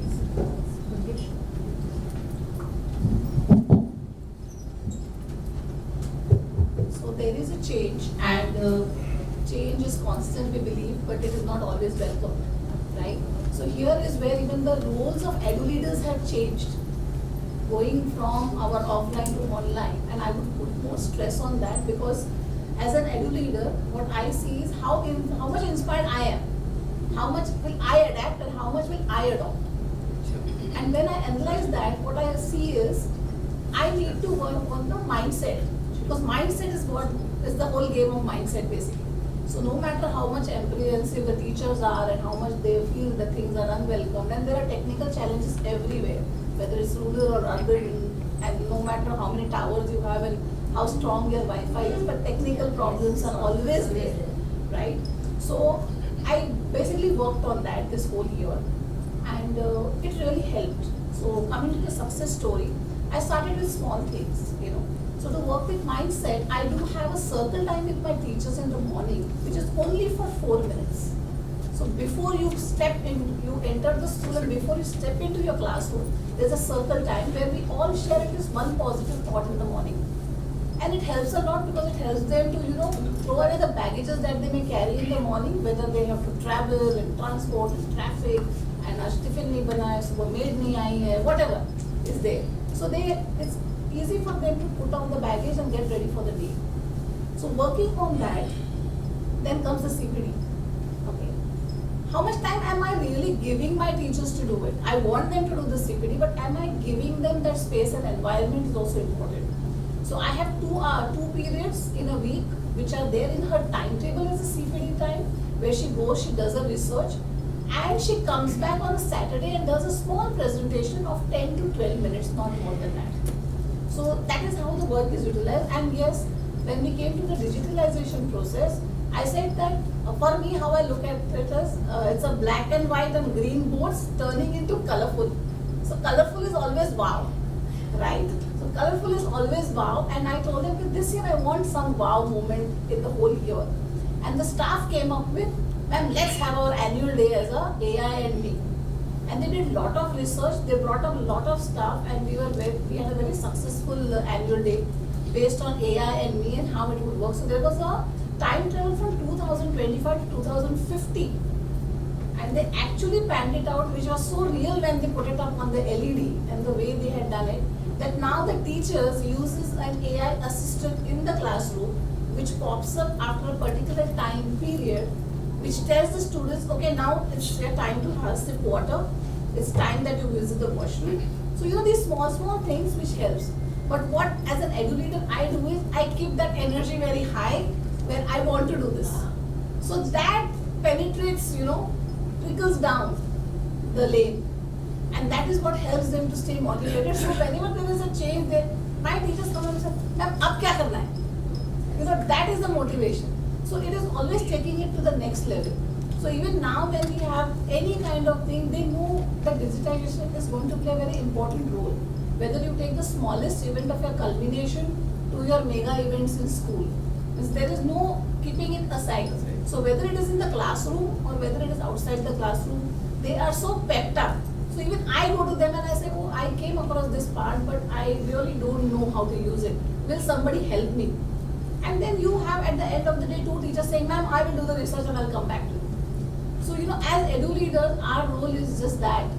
But it does take a lot of energy of ours and a lot of skill, so which has really helped. And I am very happy to say that because of this kind of energy which plays and the culture that I have built in the school, this year my teacher retention rate is 99%. Wow. So that is one of the success stories. But no matter what concept we bring in, as edu leaders, we need to understand our roles and go out all there. Only then it is going to really help the teachers.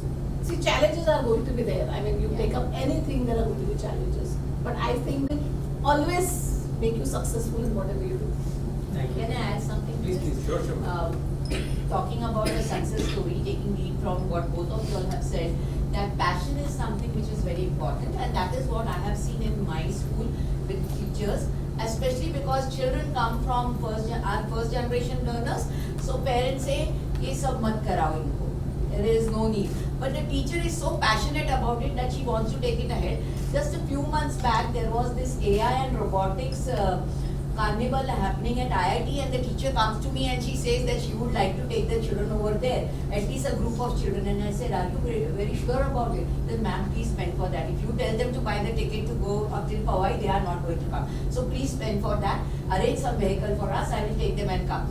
And she took the children. I said, okay, let's go ahead. She took the children. She saw to it. And as I say, passionate teacher, as you said rightly, sir. She is so passionate. What she did was, she connected with the students of the IIT and convinced them that they should come to my school to train these children. She convinced them with that. She came back. The children were so highly motivated. And last 1.5 months, with those IITians coming and going and training, I don't know what she keeps on doing. She connected with United Way so that she could get fundings to get all her basic requirements done. Somehow she managed to get it. And because I said, see, don't ask me for money. So she said, ma'am, don't worry, I will do maximum possible from my end. And then I said, now what is going to happen? And she says, yes, I am going to take the children to the science summit. I said, that is all about AI and you have to build up something and make. She said, yes, ma'am, I will show you, let it be a surprise. But I am going to work on it. And she started working on it. Yesterday was such a pleasant and a surprising day for me. Yesterday morning she comes, she says, I have something for you for Tuesday. Tuesday is the school annual day. So I said, what is going to happen? She says, my children will go and invite the guests to come toward the lighting of lamp. I said, okay. So she said, do you want to see that? I said, yes, fine. And you will see our rocket launcher getting ready by April. So they are so sure about it, that and they are all the children. So this was my laundryman's daughter saying that, yes, ma'am, you will see the rocket launcher in April. And that was something which was so fascinating. And I agree with you, sir, that it is only passion, and passion. Otherwise, this would not have happened.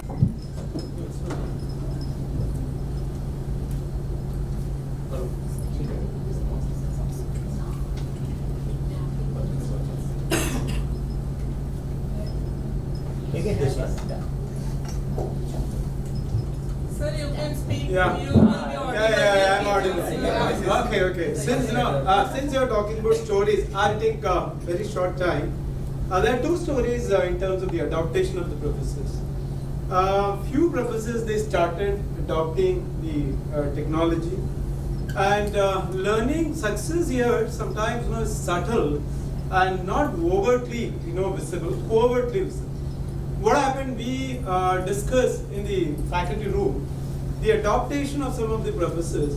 They come and discuss, and other professors pick up. So that is one. Sometimes even without this discussion, the professors somehow come to know what X professor is doing, and they try to imitate. Imitation is best. Once they start and they will succeed. So we found success rate in terms of adaptation. That's number one. Another one is the conference. See, we had a theme of ICT utilization.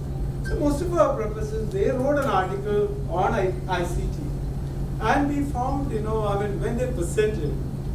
And the other one is, as an institute, you facilitate that so that others. These are two big success. perfectly summarized. Thank you. I think there's an interesting pattern there that sir said you facilitate it, right? Ma'am is the beacon of example. She's the one who's showing that this is possible. You're creating that environment, and therefore your teachers also doing it. That is kind of exactly what teachers want to do in the classroom also, right? Become that beacon, facilitate learning for the classroom as well. Yes, ma'am, you want to add something? Now you all had a word about teachers' engagement and how their success. I would like to talk about my parents. That's great. Last year we have implemented Navneet Top Tech app. So LMS, we made it compulsory.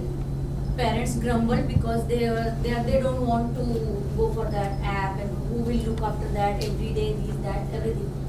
Somehow we could manage 60% parents who will use that LMS regularly. They will visit the app and see the videos, see the attendance and everything.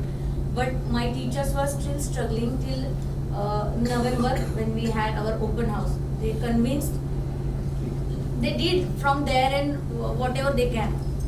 And again they came that, ma'am, itne hi ho rahe hain, what can be done? I said, just wait for 15 days. We have PTA meeting for our annual day. In that we announced that this year we have one surprise for parents. Digitally literate parents will be declared as best parent from the each and every class.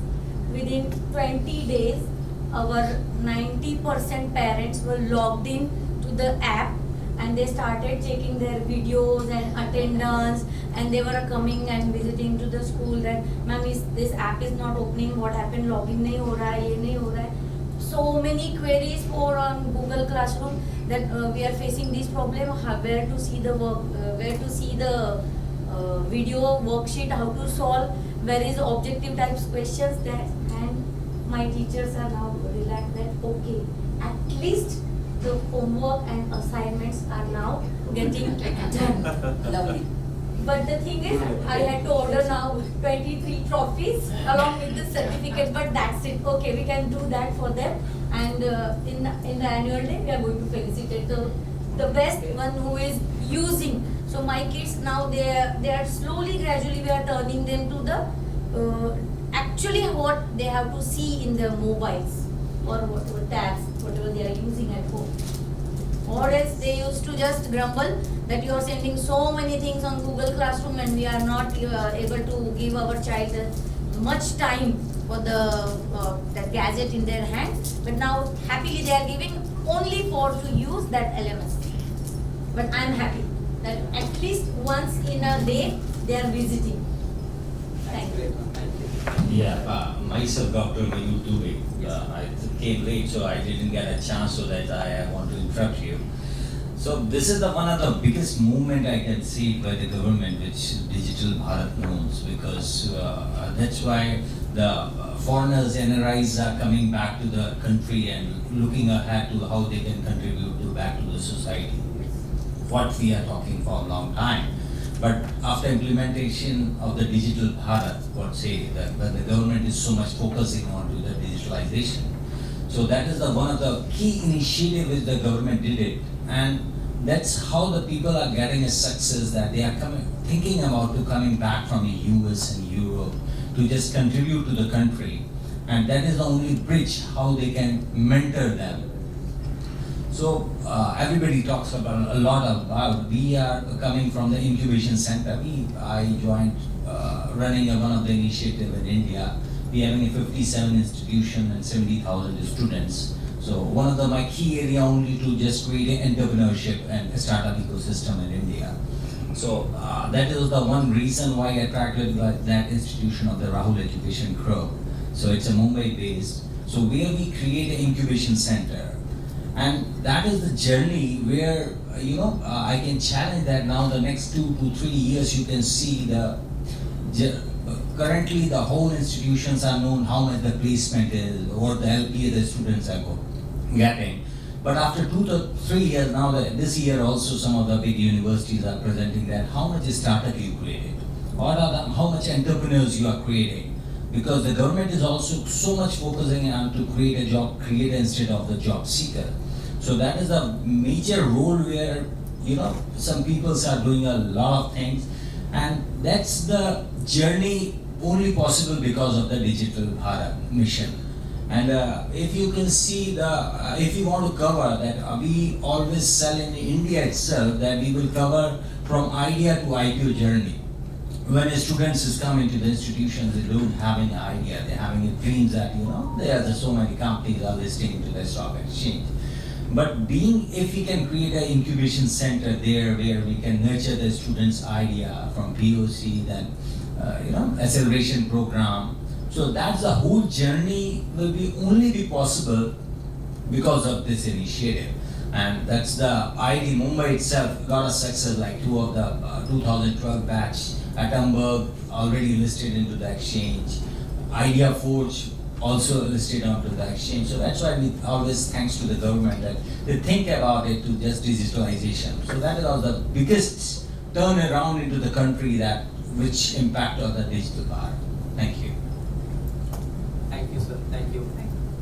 Some interesting points there, of course, as we talked about mindset shifts. I think a lot of you had also brought that point up about how a mindset shift has essentially made that change, right? Curious to learn any mindset shifts you're taking away from today, anything that you would love to implement in your educational institution that you've learned from others.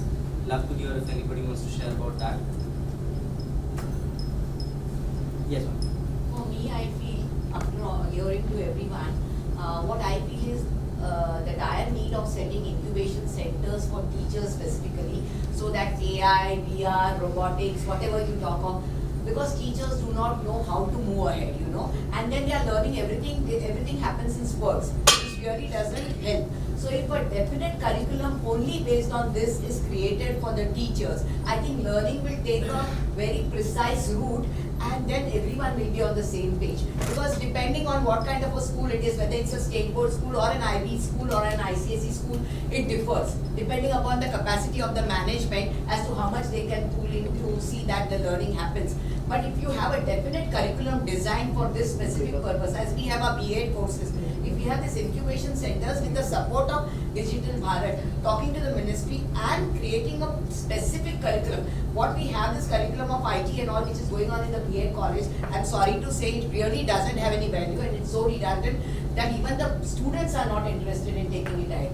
But keeping abreast of the changing times and constantly upgrading that, elevating that course, so that all the teachers, whether old or new, and let it be an in-service program for the teachers, let it be a compulsory mandatory program for all the upcoming teachers. I think that will really enable teachers to create the digital Bharat. That is what I think. Thank you. What I feel is that, see, collaborating learning is very important for all of us.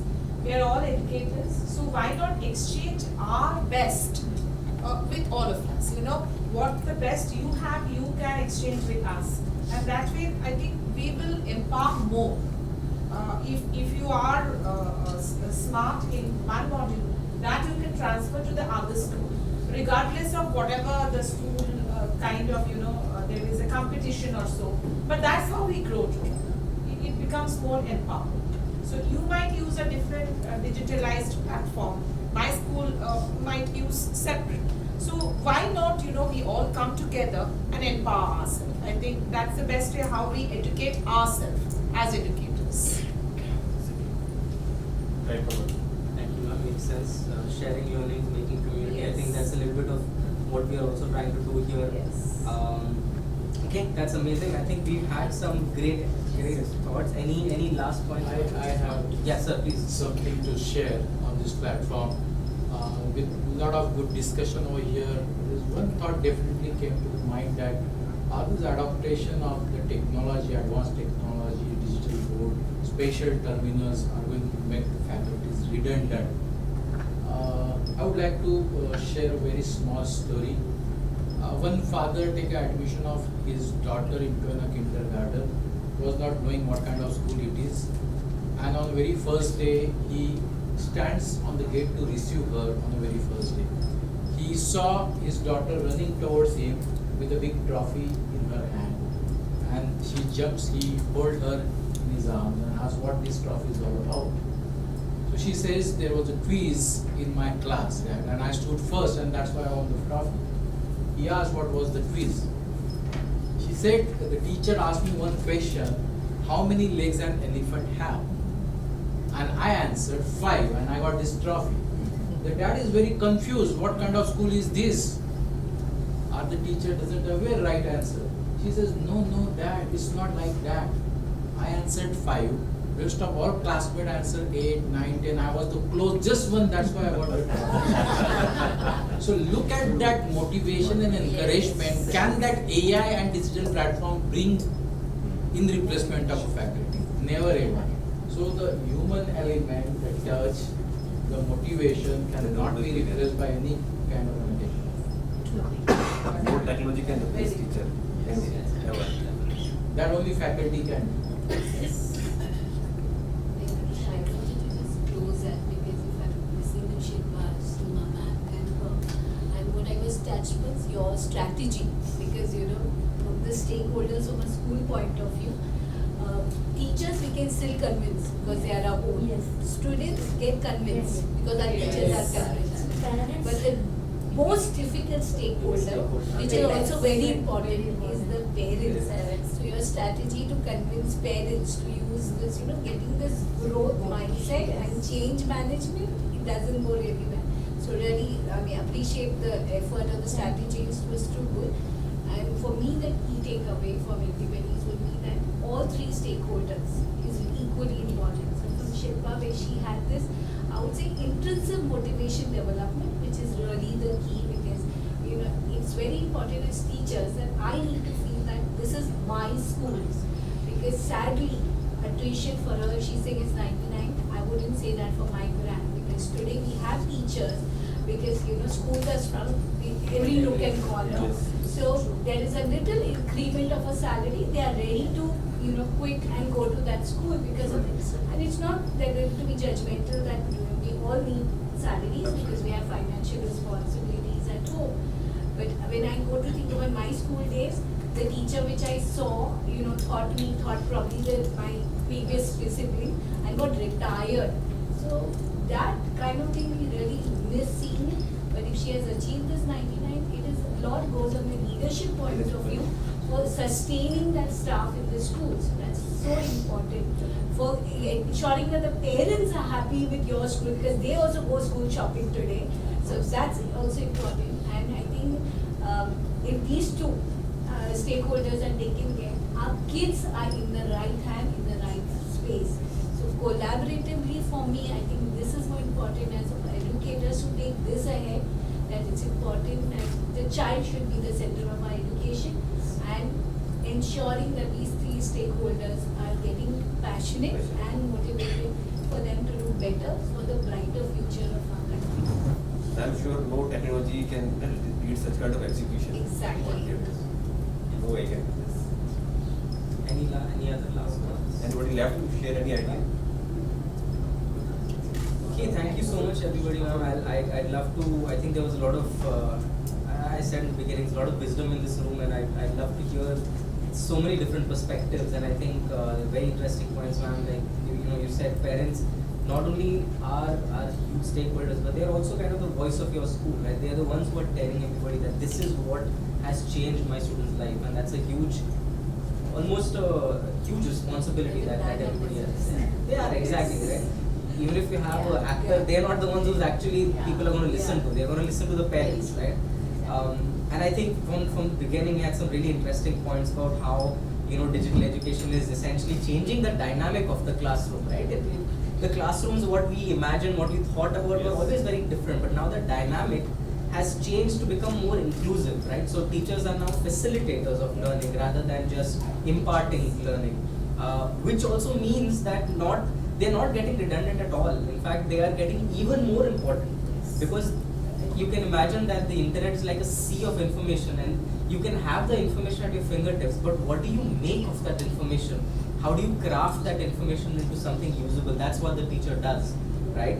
And a lot of you also brought about the mindset shift that is required by teachers, not only teachers, in fact, teachers, principals, administrators, parents, everybody.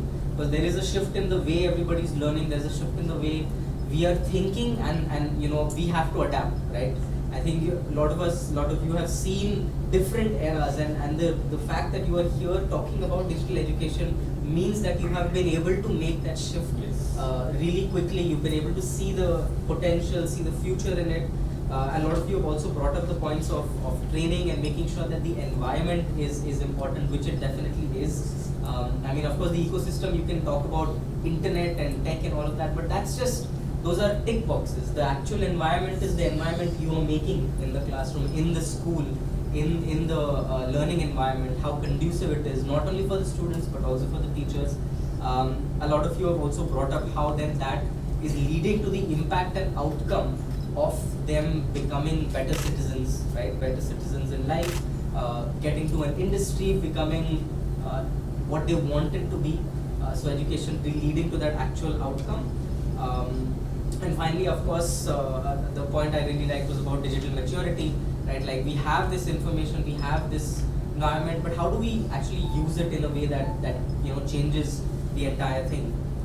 So thank you so much for all of this. I think we have had a really great discussion spanning the beginning of education to pretty much the end of it.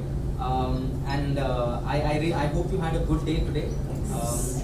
And I hope to be in touch with a lot of you also.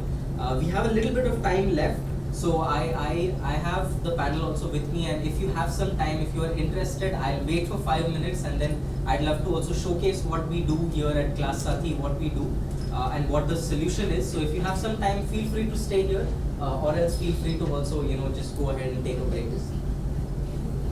Okay, thank you so much, everybody. Thank you. Thank you. You'll be showing. I will be showing it. Yeah. Right. Yes, sir, right away. Right away. In case, yeah.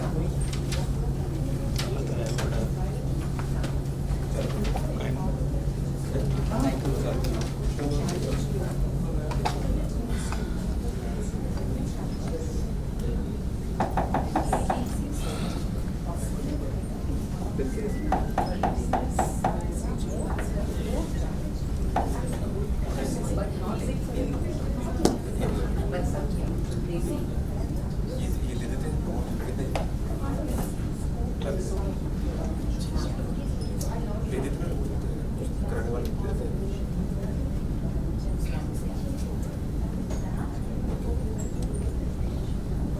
Okay, whenever we are ready, shall we go ahead? Okay, excellent. So thank you so much for taking the time.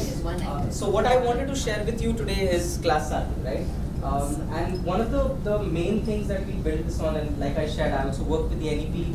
Our focus has been continuous assessments, because what we believe is that what you cannot measure, you cannot manage, right? So you want to be able to empower teachers to understand learning gaps and also how to close them, right? And what we have is a combination of hardware, software, content, and AI.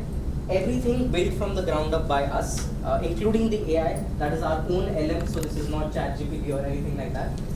And the hardware is something like this, which is a clicker device, which you've probably seen. These are pedagogically proven tools. They have been used across the world in different education institutions, including, of course, higher education, like the Harvard Business School uses it, for example. And these are the world's first and only Bluetooth-based clickers, which means that no matter the kind of infrastructure you have in the classroom, it can run on a panel, on a computer, on a projector, on a mobile phone. So even if the classroom, and we talked a lot about access, right? So a lot of our schools, government schools that don't have access to a screen or internet or electricity or any of those things, are still able to use it because the teachers just use their mobile phones, right?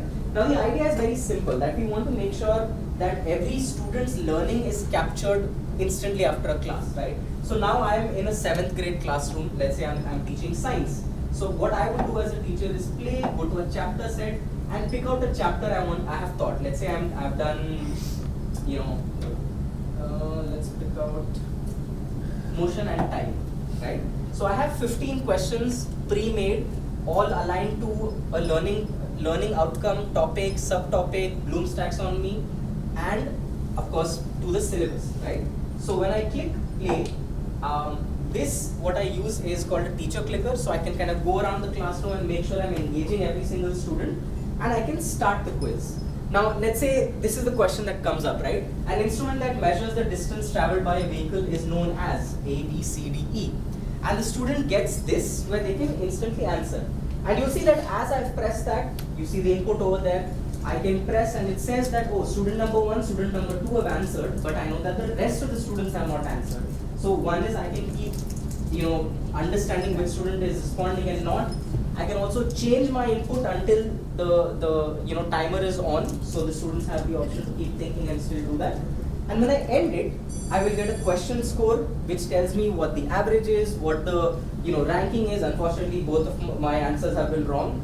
But what the important data point here I get is, of course, there's no winners, but I can see the statistics where it tells me which student has answered which option. So this way I know also that if I want to ask the students who have gotten it wrong, I know who to ask why they've gotten it wrong, right? Similarly, we've also built something called concept cards. So with each question, you can see something like a bit of a concept summary essentially, which is a quick revision, including a video that the students can go through. And since this is interactive panel, we built in a whiteboard function where I can kind of explain all of this and send this note away directly to the students, right? We've also built something called the help function, where without putting yourself on the spot, the student can raise their hand, and you'll see next to the hand button there's a bit of a number 2 has come. So that means that 2 students have asked me for help. So instead of them putting themselves on the spot, the teacher still knows who's asked for help. But the more important thing here is that my AI understands that the students have asked for help in this particular question or this particular topic, which means that it understands that this student may need support there. And you will see a bit of this, yes. And you will see a bit of this in the, thank you so much ma'am, you will see a bit of this in the report which I'll show you. So when I end this quiz fully, I will see a quiz report which looks something like this. Of course, there's not much data here, but for each question, I see which student has responded to which option, where have they asked for help. I can also see a breakdown question-wise where I can see that, okay, how many students have understood that particular question, not understood, asked for help, or have not attempted it at all, right? And of course, this data is downloadable in an Excel. But more importantly, I see a report like this where I am able to break down the performance level of this entire class. Now to a teacher, if they have access to the data where they are saying which are my students in a low bucket, average bucket, good bucket, high bucket, I'm able to see that over here. I can just directly go see exactly which student is doing what score, see their profiles. I can see what are the classroom's strong skills or weak skills or where they've asked for help. So I know exactly how to remediate or what to remediate. I can see the same insight at a student level as well. And you'll notice that there is something called a self-study, which is our student app. So the student app allows the students to, of course, learn by themselves at home, but the teachers can also give out homework. So you imagine that the entire ecosystem, the student is learning in the classroom, the student's learning outside the classroom, both that information is available to you. And there's a parent app where the parent sees all of this in real time. So you can, when you have a parent-teacher meet, for example, the parent will actually come to you with data saying that, you know what, last 2 months my student has been doing well, but this particular topic they're not doing well in this month. So you can actually have a more focused, data-driven conversation, right? Of course, you can download these reports at a student level, you can download these reports at a classroom level, but more importantly, our Genie, the AI, also gives you insights, because this data is always very, it's sometimes overwhelming, right? But this will give you the insight to say, for example, okay, your classroom is struggling with linear equations in 2 variables. You may want to teach them linear equation in 1 variable first. Or it will say that your classroom is responding too quickly to the questions. Please ask them to slow down and take some time to respond. So it gives them an understanding of that pattern as well. And of course, you are able to see things like your chapter progress, history, all of these things in one place. We've also built in resources where you're able to see textbooks, past papers, concept cards, videos, notes that you can add by yourself also. So you can kind of just upload anything using your mobile phone as well. And we've also built a lesson plan function where you can literally start this and teach the entire lesson, including an assessment, using the 5E framework. So engage, explore, explain, elaborate and evaluate is the framework we've used to create this lesson plan according to each lesson, right? And finally, the other cool thing that we are very excited about and I would love to show you is our question creation function, which allows you to create this by AI. So I can either give it a web URL or a video or a document and it will create questions for you, aligned to the syllabus, aligned to the subject, aligned to the grade level, everything. I can also give it a prompt and it will do this. So now let's say I say give me 3 questions on acids, bases and salts, and I pick out either a Bloom's taxonomy level or a difficulty level, and I can generate questions, and you'll see that in a couple of seconds your questions are going to be ready that are aligned to all of these criteria, and you'll notice that the quality of these questions is not it's not like GPT, right? It's not giving you random options for the wrong option. These are actual options that the students will need to think about, and it also creates the solution for you. So you can literally give it anything and it will create the questions, the right answers and the solutions for you. So this way, what we are trying to do in a nutshell is really reduce the burden that teachers have for assessments, for reporting, for administration, and just being able to understand learning gaps. We don't want to replace teachers, we don't want to disrupt. I think a lot of startups try to say that they want to disrupt things. We don't want to disrupt anything. We just want to empower the current system. We know that teachers remain the cornerstone of a classroom and we want to just make that job easier for them. So that's what we have. There are more elements, of course, the parent, the student, the admin dashboard, lots of other things. But this is a bit of it in a nutshell. So thank you so much for listening, ma'am, sir. In case you have any questions, please feel free to ask me. I'm going to be here for some time. Yeah, yes, sir. Actually, forgive me for my delayed participation because I was in the award ceremony. Not at all, sir. Please go ahead. I don't know whether I am wrong at the moment. Yes.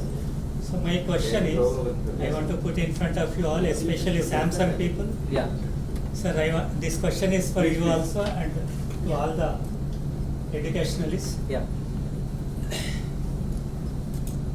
Emergence of this modern technology, especially digital technology, whether it is so many things, artificial intelligence, AR, MR, XR, whatever it is, how it is going to affect the project design of upcoming school projects or educational projects. Correct. In terms of structural design, whether it is civil structures or this digital project layout, which you presented, one of your presentation. So this I am very curious about knowing. Sure. So please, I want a little guidance from you people and you people also. How it is going to affect the upcoming project designs, especially educational projects pertaining to engineering schools and colleges. Particularly to engineering colleges. How it is going to affect the project layout, civil structures as well as faculty as well as this digital project layout. So this entire digital app is almost the AI based. So what you are saying is a subjective, I mean, depending upon class to class. So this panel is enabled in terms of the primary education. So subject wise it will be a different topic. Digitalization in terms of the, say, to take out the technical aspects, their RAM, their memory, basic aspects. But it will be very subjective, like very, this very subjective, it will be specifically. So that will not, and we add value to that. So that will be a different topic, I will altogether. So I will have to come differently. Not particularly, the panel will help alone, it will be doubtful. Sir, sorry if I understood the question correctly. My question is, number of classrooms, size of classrooms, and number of faculty, and the qualities and qualification of the faculty are going to change. Any transformation has to happen. I don't think so, sir. To be honest, and please feel free to add, ma'am, sir. I don't feel like it will change. Like we've said, we don't believe that the classroom structure necessarily has to change. Perhaps some schools have 20 classrooms, some have 15. And that's more a function of how perhaps well equipped it is, or what area it is, or anything like that. But I think as a classroom, on an average 15 to 60 or 15 to 50, I think should remain the same. And that's how we are actually building for also, that no matter how many students come in the classroom, we still want to be able to have personalization in learning. And that's something we are trying to build. Yeah. It's about the knowledge, the power of knowledge, and about the execution. The nutshell of all that discussion is about the execution. So it's a device. So how efficiently we can use it, execute it, that will make the ultimate difference. If I may add to it, sir, you spoke about qualification also, right? Yes, yes. So when you talk about the digital device, it is just empowering the teacher to make the class more interesting. But when you are talking about the qualification or the hiring process, if it is a school section, definitely the teacher has to have that B.Ed degree. If the teacher is in the higher education, definitely the masters and the next set examinations. So I don't think anything will change in terms of the qualification, first thing. Second thing, you spoke about engineering and civil. As of now, what I can see here is this particular device is for school section so far. Absolutely. So whatever the content is there here, it will actually enable the teachers in the school section to make sure that whatever time they are spending, maybe in the lesson plan, it takes a lot of time for the teacher to draft a lesson plan, to create the question paper, to create the revision, to correct the paper, to enter the marks. So it creates a lot of, it takes up a lot of time. So what they are trying to do is they're trying to help the teacher to reduce the time which can be used more productively. She can make something, a more better class presentation. So this is a tool that will help the teacher to take the teaching ahead, first. Second thing. Third thing is replacement of teacher is never going to happen. Never. Whatever the crux of the discussion that we had today, towards the end of it we come to the same conclusion: teachers are irreplaceable. As ma'am said, she is teaching communication skills. When I came here and I was probably the second speaker, how many of you all know the name of that photographer here? Maybe Durgesh. His name is Durgesh. I wanted the mic here. He was standing here. Durgesh, can you please get me the mic? I got the mic, and because I had the mic, I got the opportunity to speak. Right? We didn't have a mic here. We didn't have a mic in this section. So that connection the teacher creates, looking into the eyes of the child, understanding whether the child is understood or not, trying to make sure that the child is paying attention, the voice modulation, everything is not replaceable. AI is something that we have created. We have created AI for our benefit. AI will never replace humans, never ever. And when we talk about ChatGPT and all, people say that it is like, it has taken up, it has made students work easy. I would say whatever you put into the AI, whatever prompt you put into the AI, how well you are equipped to prompt, that well you will get the answer. To use ChatGPT also, you need some amount of knowledge to make sure that whatever is coming out of ChatGPT is also of that quality. But what will ChatGPT give you? It will give you only whatever information has been fed into it. It is a system. It is a place where all the knowledge that is there in the net and the web is being culminated together. But when we talk about this system, it will replace teachers? Never. Second question, whether it will help your civil engineers or your mechanical engineers? Yes, as they progress, as they put the content into it, as they make it more diverse, maybe yes, they can cater to the higher education as well. Third thing, qualification of the teachers? Never. As a teacher, every year, Mr. Balit will agree with me, every year I would love to do something new. I'm enrolling for a new course. It is up to me what I want to study. It is my passion level, what I want to pursue. So these are all different questions what I feel. But if I have understood your question well and if I answered you and still it is not covered, then maybe I have not understood your question well. I got the answer. Thank you, Ram. Thank you so much, ma'am. That makes a lot of sense. Ma'am, you had a question. I'm interested in the cost. That's a good question, ma'am. Because everything is right, but Absolutely. then we have to take approvals, we have to Absolutely. convince management about this, because I'm into higher education and this can be used and it can reduce it the can work. be used everywhere.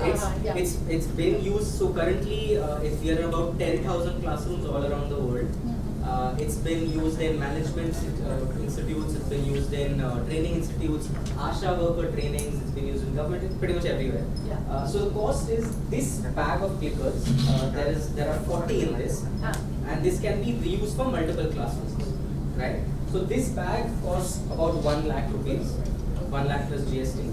And there is a subscription cost for a classroom, which is 12,000 per year per class. Per year per class. And which, by the way, includes, of course, your content, your support, your training, your AI, but also lifetime warranty on the clickers and lifetime battery replacements as well. Lifetime. So that once it is, because in a language lab also we have taken all these things. But I observed that once that is being taken, the support system, then we have to run after these vendors that now support us. So we have seen these things for the language lab because most of the students are from vernacular medium, so we have gone up with the language lab and all that, and then we see that we are wasting our money, and then management asks us, what is the use and what is the outcome? It is a big investment. So the cost is more important, usability is more important, and the more important question is that how you are going to support us after purchasing. Of course, absolutely. This comes under the Samsung umbrella only. So you have the Samsung network, you have the TACAI network, it's built together. So none of those companies are going away anywhere. So we are and after 1 year, then their Ma'am, you can, you saw the banquet hall in Niche. So if you're at the stage and you're standing at the end of this thing, it will work up to there. So pretty much anywhere, there's no problem. And there's no limit to the number of devices. Because if I am in a classroom, I don't know the answer, I can look at what you have clicked and I just click that. How will it give my assessment? So you know that you are clicking, like I know that roll number 2 or roll number 3. I don't know the right answer for question that, ma'am, number 2. that unfortunately is not something I can. Taking from sir, and I randomly click. So his answer is my assessment evaluation. That's a good question. Manually also. That's manually MCQ. That happens manually, but towards the end. manually we see how we stored do for the series changes. No, the first, because our students have tried that, So but they don't know the series is changed. So answers were wrong. And they failed. That can that way we have to be done, that every student gets a permutation combination of the existing questions which are there on the screen. Ma'am, so that's a good question, and that is something that has been asked. What we can't do, unfortunately, is somehow bar the students from seeing a question. That we can't do. However, what it does is, because it understands the students' learning levels. Let's say now I'm a student who doesn't know anything, and ma'am, you are someone who's answering correctly. If my pattern suddenly goes erratic, where I'm getting everything right, not getting right, then getting right, there's a pattern of learning that happens, right?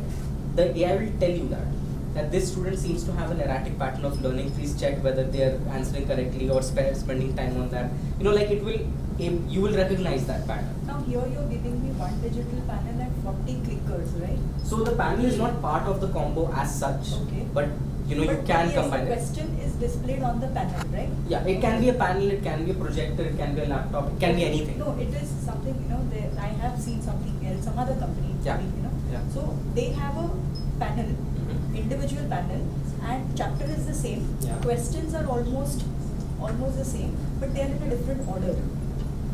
They don't have a clicker, they have that a kind of a device wherein each one is answering the same chapter, same content, but the questions are not those in are tablets, basically. So there is also the option of using your own tablet device, etc.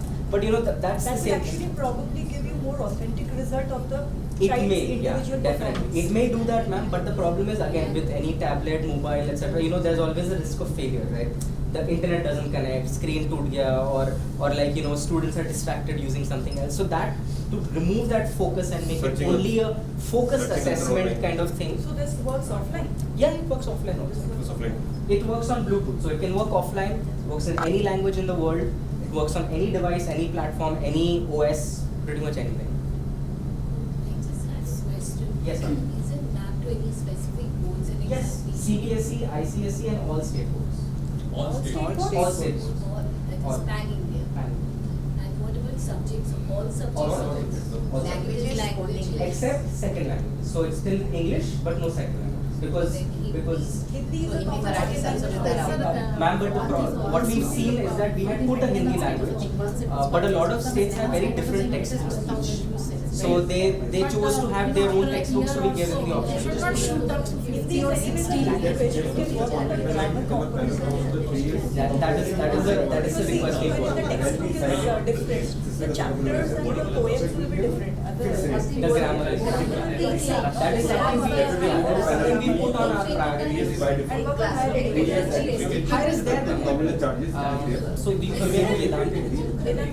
All Vedanta centers use Class. Every single one. Physics were also using. Sir is talking about something on costing. Yeah, I just got the figure. Yes. We helped him answer. We did group collaboration. That is exactly what we were going for. Yeah. So there will be discount if we go with the. Rahul, we got the opportunity to talk. Everybody was talking here, but one ma'am silently listening who came also a little late. I want to introduce That is you. purely because That they is are all Mr. Pandit. educators, academicians, and on the management side, if I say something, it would look very different. That Because let me tell you, Sir, let me I finish. don't. Let Ajit ji not talk. You know that will be all money. I told Seema what it is all about. Schools, and he also is a media person. He is the head of the Hindu here. Very nice. So Very good. I told Seema the same thing. Like when we started this entire digital thing, I went to the parents. They flatly refused. Yeah. We will not pay the rent. And getting money out from an aided school is very difficult. Oh, absolutely. That is Yeah. with this digital thing, I got the entire Then they release some money. all my classrooms are digital classrooms. I took the money from the parents Okay. to do. So and then even the institute makes money. Yeah. The bigger concern was like what rightly said, who is going to look after the AMC? Yeah. I ensured that year on year, I keep a component, load it to the parents. That's the reason Seema would never agree with me because she doesn't increase fees. I keep on increasing fees. And if you have to survive, if you don't get fees, it's not good. So that's the reason I asked. If it is lack of rupees, let us collaborate. We both are state boards, so we can do something. She mentioned, no, she very clearly mentioned collaboration. You can have higher education years for credit based Francis, and with the municipal schools, with 76 municipal schools, we did a collaboration for 3 years, creating a tripod. So one school supporting the other school. And we were able to do it in such a extensive way that we reached right up in UK. Nice. Collaboration, if at all. See, number of state board schools are more and they require this more than anyone. Oh, absolutely. In fact, most of our users across the world, in fact in India, are of government schools. So we work with the UP, MP, Himachal, Odisha, Tripura, Andhra Pradesh, Telangana governments. They are in all the public schools and of course in addition to private schools that I had shared on the boot, you know, Vasant Valley in Delhi, Emerald Heights in Indore, all those schools are using Class R. So it's built for everyone. I think one of the things that the principle we built it around also is that tech has to be for everyone. It is not supposed to be, barricaded. It's not supposed to be gate kept and but that's kind of what we need also. Yeah. Ma'am, sorry, you had a question.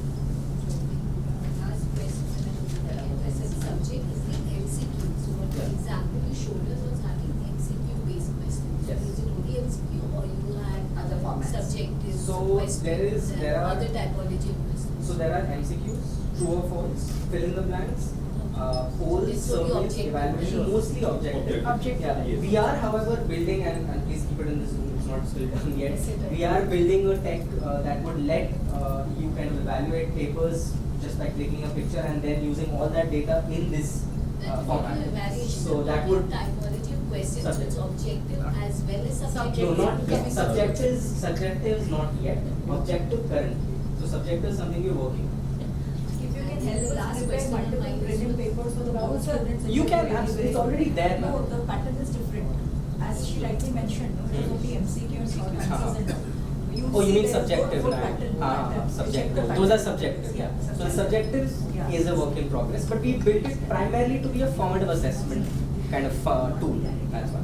It will be very easy for a Mumbai university because a lot of project management papers are pending, and we have to put a request that please evaluate, because it's a essay type of question. If it comes, we can give result very fast. Good. Yes, sir. There's an extension of what Madam asked. Yeah. You said the questions can be curated through AI. Yes, that's Something one which option. I understand. It's for all levels, even at a higher learning. Oh, yeah, for absolutely. That's what I management. said. Any level. So if that being the case, for example, I teach marketing, for example, okay. So I can design the questions. You don't need to design the questions. No, I mean Yeah. I can ask for the question. Yeah. If I give preference, okay, this question should come from some of the best books. For example, if it's marketing, Philip Kotler, chapter 11, branding or consumer behavior, and it brings out the question. You can suppose you have that book, the PDF. You just send a page here. It will create the questions from the page. Oh, yes. So then I think we need to look at the demo, right? How it is, because it's quite interesting. And if we buy one module, I think this I suppose a module, right? Yeah, one kit. Yeah. One kit. So this kit can be used for all the professors, for all the subjects. Right. And somebody said it's a lakh plus, 1 lakh. whatever. But per class also there is a separate. The per class subscription. So I was just thinking of multiple usage of one particular You module. can. Yes. The only thing is, what we encourage is that if you have one kit that's being shared between too many classrooms, then there's lesser time for each classroom to get assessed. That's the only thing. Otherwise, very much usable everywhere. Assessment is not done every day. It's either in the formative stage or summative Yeah. stage. So that I think That is allocation up of to the resources is that's up to the school, possibility. because there are some schools like Emerald Heights, for example, they do assessments every single day. Like they have 3 questions being asked at every single day end. So in our usage metric, we see every day they are at least on an average asking 3,000 questions. And 3,000 responses are coming. Related to some formative lesson plans for the learning outcomes covered for that particular class or week. For that chapter, correct. Yeah, so that's how it would be aligned to understand Correct. whether Lesson the learning plans has having- taken, yeah, exactly, learning curve, exactly, lesson plans exactly, have embedded in. Yes, yes, yes. Now, are there any schools on board at the moment? In Bombay, there is Dalmia Group. Seema Sen. Seema Sen, yes. Yeah, Mira Road, yeah. She has taken it for the entire Yes, school, or- we were running a pilot for about 2 months or so. She's just going to place the order now for the next one, so we will start. St. George is using it in Mulund. Yeah, St. George is using it. They've had it for a couple of months. They've gotten 13 kids, so 13 classrooms are using it. In Bombay, we just started. I'd say our strongest private school base is in Karnataka and Delhi, in and around Delhi NCR, and of course government schools are with us. And also, I was telling ma'am, but you may know Vedantu. So Vedantu's all centers, learning centers are powered by Class Sati, all their centers. Physics Wala has now started using it as well. And we're of course with Diksha tutorial also, and in conversation with a couple of. Are you based out of Mumbai? I'm based out of Mumbai, yes. Yeah. We can connect. Absolutely. Look forward to it. Vedantu is English speaking institute?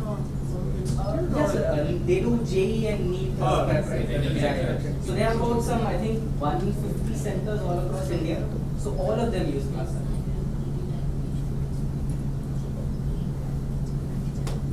Thank you so much, sir, ma'am, for your time and for your patience. Thank you for listening to me. And thank you for trusting me with your time. I know I have far less experience than any one of you, but thank you so much for everything. Well invested. Thank you so much, ma'am. I'm still here. Feel free to stay around and chat, but thank you so much, and I hope you have a good day. Thank you.